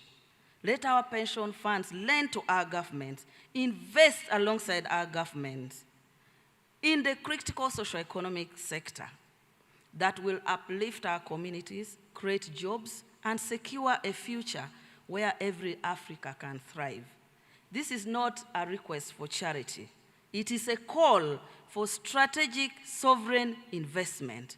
It is an opportunity for you, the custodians of our present, to decisively shape our future and ensure that the legacy we leave is one of self-reliance, of continental prosperity, and of true economic emancipation. You hold the keys to transforming our nation. You have the power not just to secure retirement, but to build futures. I call upon you to wield that power with vision, with courage, and with an unshakable faith in Africa. Let us move beyond passive investment to active nation building. Let the legacy of this generation be one of unprecedented African prosperity built on the foundation of our own capital, our own vision, and our own unwavering determination. I implore each of you that let us seize the opportunity together today. Let us make the bold choice to transform our pension funds into instruments of hope and progress. We can propel our nations into a future where financial stability coexists with social responsibility. Together, we can build the roads, schools, hospitals, innovation that will define our destiny. Finally, the future is not something we wait for. It is something we build. Let us recommit to building it now, today, in this summit. Let us invest in ourselves for ourselves. Let us honor our commitments to our people today, for tomorrow, and for generations to come. I thank you.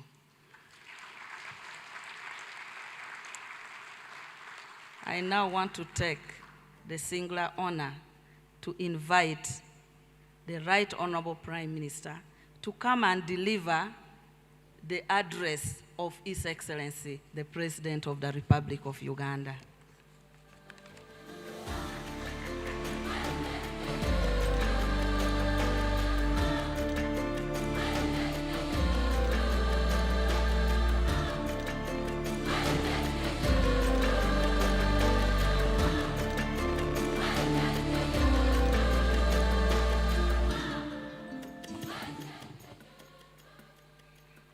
Thank you so much.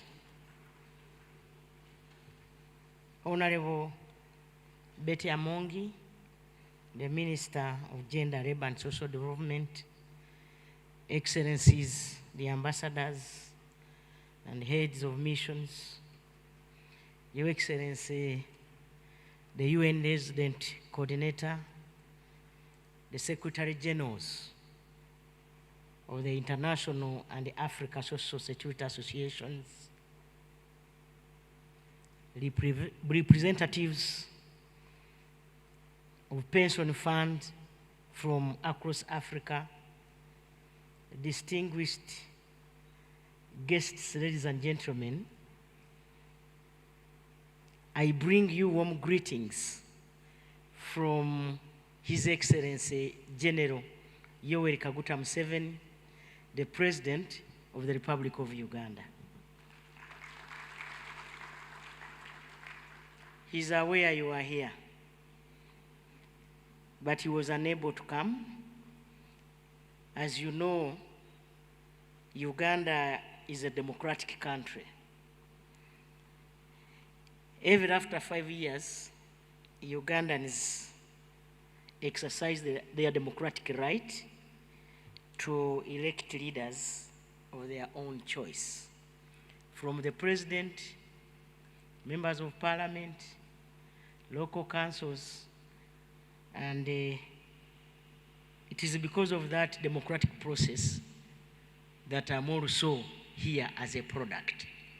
And I know the minister is also a product of that democratic process. President Yoweri Kaguta Museveni is busy in campaigns, but I'm here to represent him. and I want to thank him for the following. One, he has been a champion advocating for all Africa pension funds. And to this I want to say thank you before I read his speech.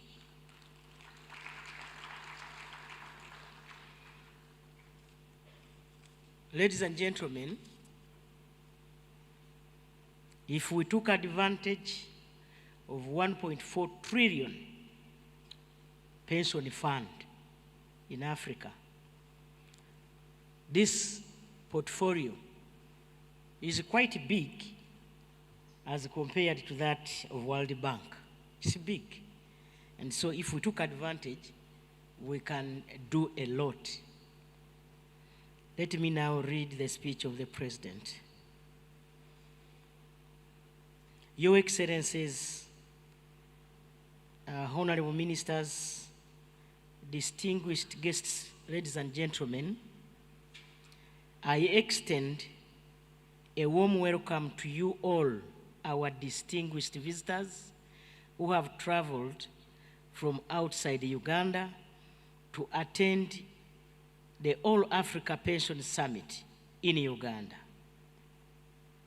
On behalf of the government and the people of Uganda, I once again welcome you to the Pearl of Africa and wish you a remarkable and peaceful stay.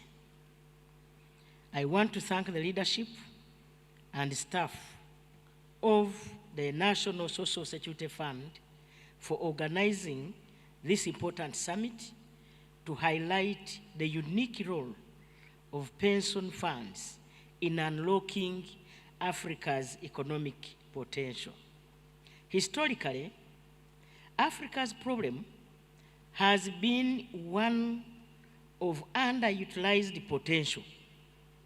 That is the paradox of a poor population surrounded by abundant natural resources, including diamonds, salt, gold, iron ore, cobalt, uranium, copper, etc.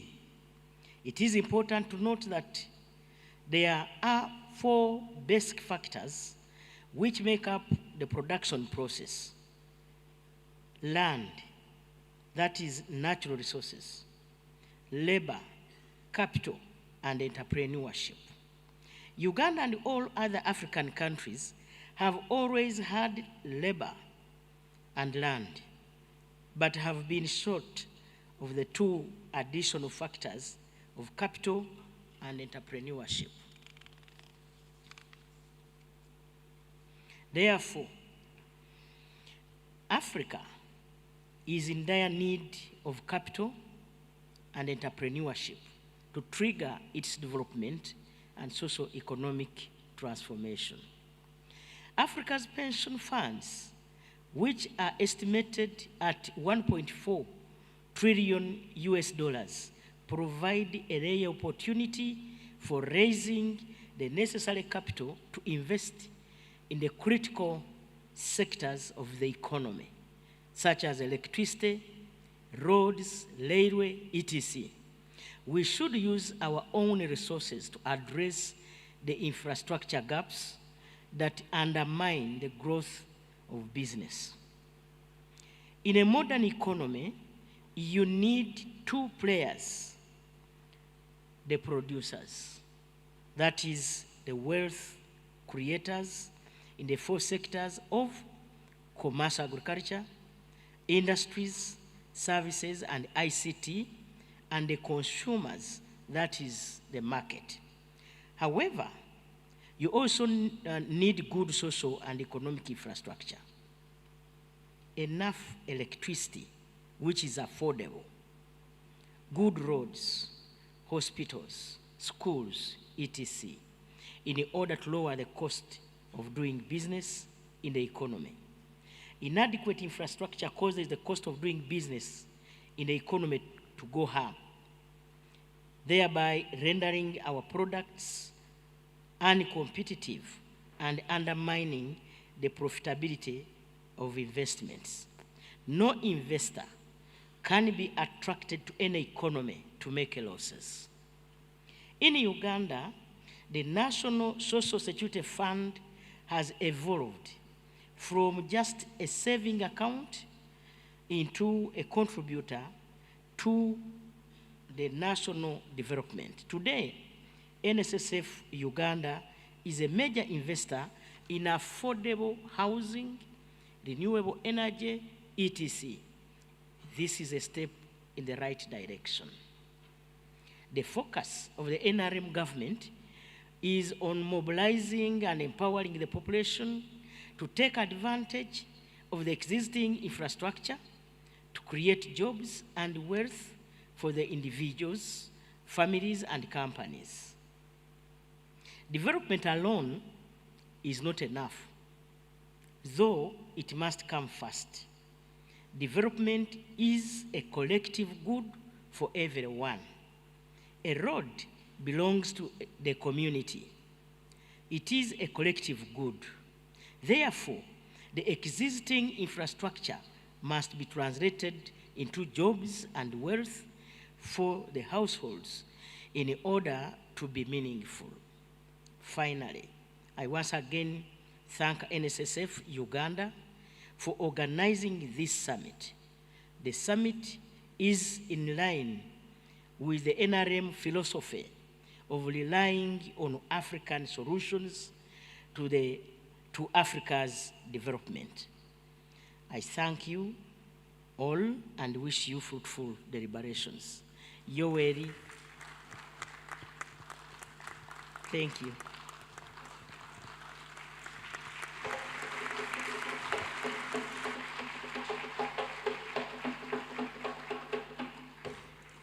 Yoweri Kaguta Museveni, a President of the Republic of Uganda. Let's give the Prime Minister a round of applause. I want to request that I hand over this speech so that it will be given to you as a person to go with home. Whenever you feel you need to consult, you can refer to this. Can I hand it over to the Minister? Thank you so much. Thank you very much, Madam Prime Minister. I have a very brief request for you, Madam Prime Minister. Madam Prime Minister, before you take your seat, may I please ask that we take some photographs? I'm going to start with the leadership of the NSSF. Can we have the top leadership of the NSSF, the Minister, board members, Patrick, Stevens, also the committee members, get ready. Mama Laika, get ready with Laika as well. I'd like Laika to take a picture with the Prime Minister. Please come and join us, Mr. Gaeta. Come and join the team.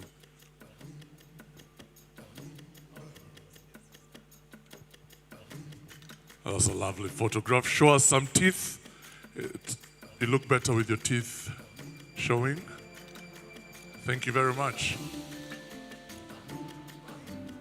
Laika, yeah, please stay there. The Prime Minister has asked to take a picture with the poet. That's a lovely photograph.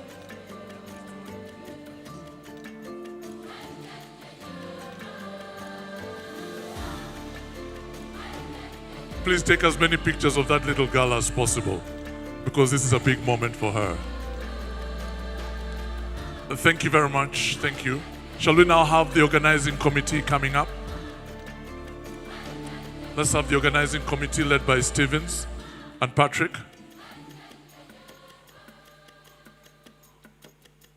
Mama Laika, please come and join her. Keza is Mama Laika. That is Laika's mother joining in the photograph as well. The organizing committee. Claire, where are you? Can we please, Andrew, Mr. Karamaji, where are you? Alex, where are you? Let's just join the picture really quickly. Let's give this organizing committee a round of applause.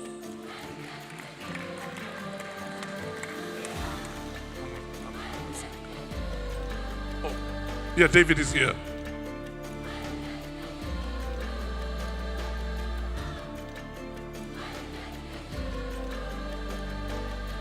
Claire, where are you? Okay. As many pictures as possible with the organizing committee. And then, please, David, stay there. Let's have the diplomats. Ambassador Zulu, please join the photograph if you can. Yes. No, Patrick, you're constant. Mama Laika.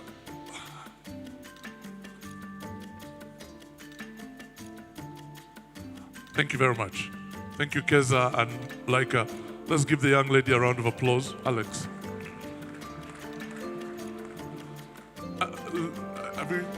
Not yet.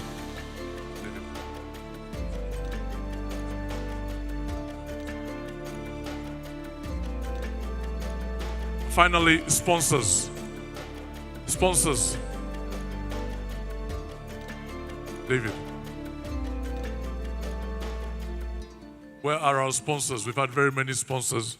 I'd like to see people from MTN, from Stanbic, from Housing Finance, from EADB, from UNDP. These are people who've made sure that the first ever pension summit of its kind, All Africa Pension Summit, happens. So,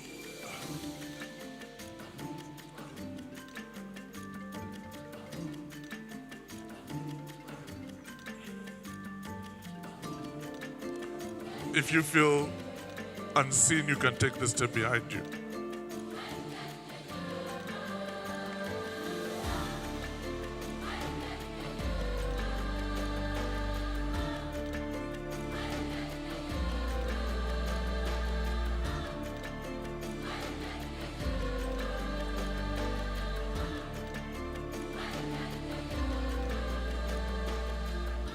Okay, ladies and gentlemen, the Prime Minister shall now take her seat.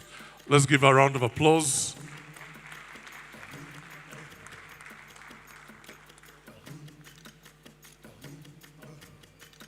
Now, the good news is lunch is ready.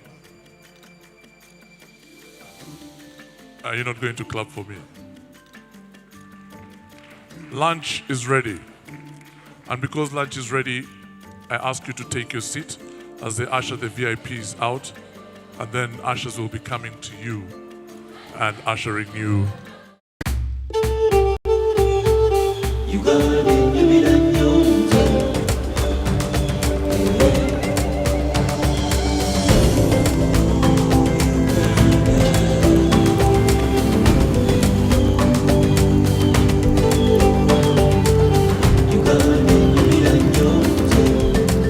Uganda is 0.02% of the dry land of the world, and it's probably one of the top 10 biodiversity, rich countries in the world. Uganda has got 165 water bodies, and that makes it extremely very unique country. There's no country on the African continent that has much water, freshwater bodies than Uganda, and including a big portion of the world's largest tropical lake, Lake Victoria, hosts some of the most beautiful islands in the world. Those islands have been named by Lonely Planet as some of the top 10 most hidden treasures of the world. Uganda hosts about 11% of the world's species of birds. Mugahinga and Bwindi, which host 54% of the world population of the mountain gorillas. The number one place to see chimps in the world is in this country. There is nowhere in the world that you'll ever find water gushing through a canyon. Mason Falls is the whole of the Nile, struggling to pass through 7 meters, falling 43 meters deep, cascading on an area of about 120 meters long. This is Uganda, and I am proud to call it my home.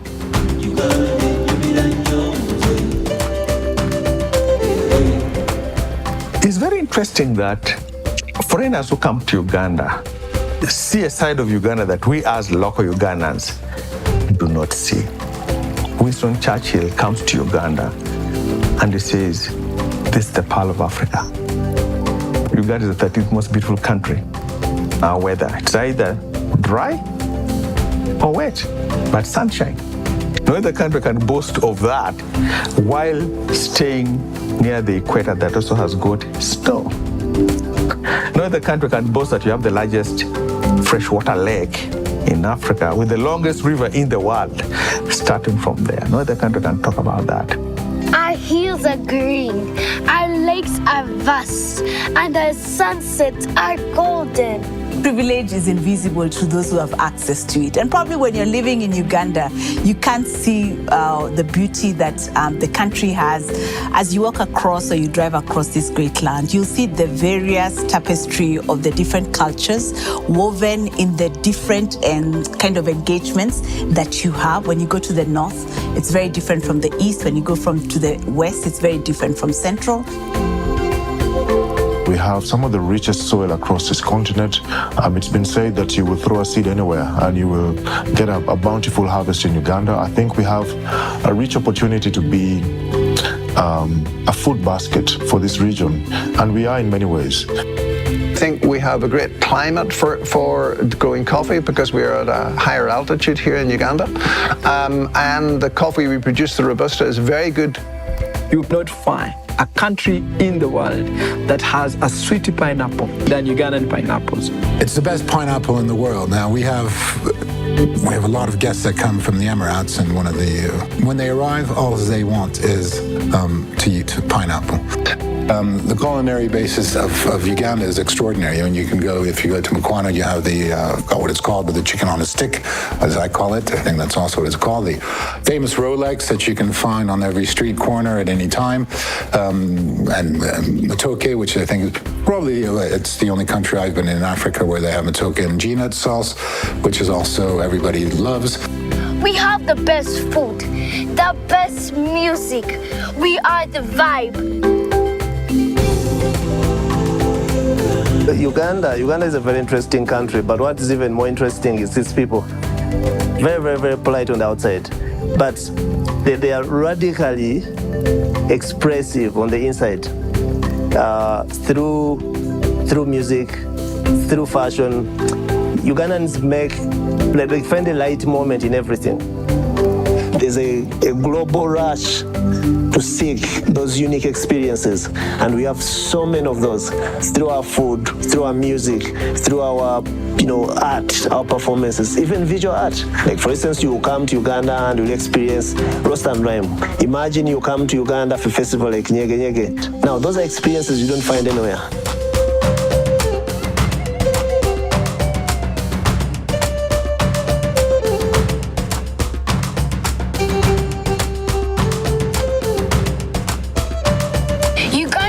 Just a beautiful land.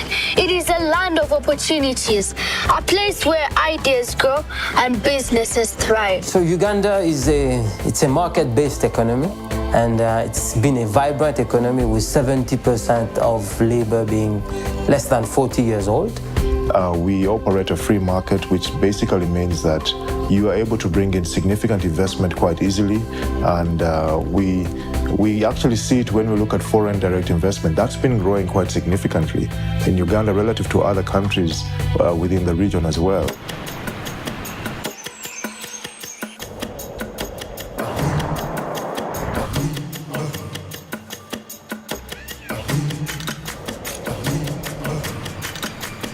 What can we do with $700 billion in one room? We can build dreams.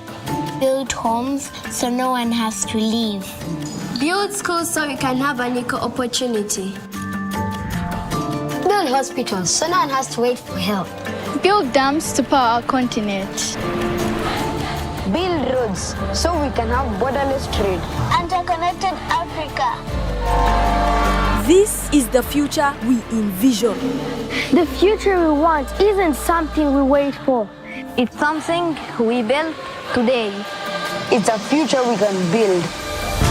Calling on all pension funds, development finance institutions, policymakers, private capital leaders, and CEOs from Africa and the world for the first ever All Africa Pension Summit, happening 5th to 7th November 2025 in Kampala, Uganda at the Munyonyo Convention Center, organized by NSSF Uganda.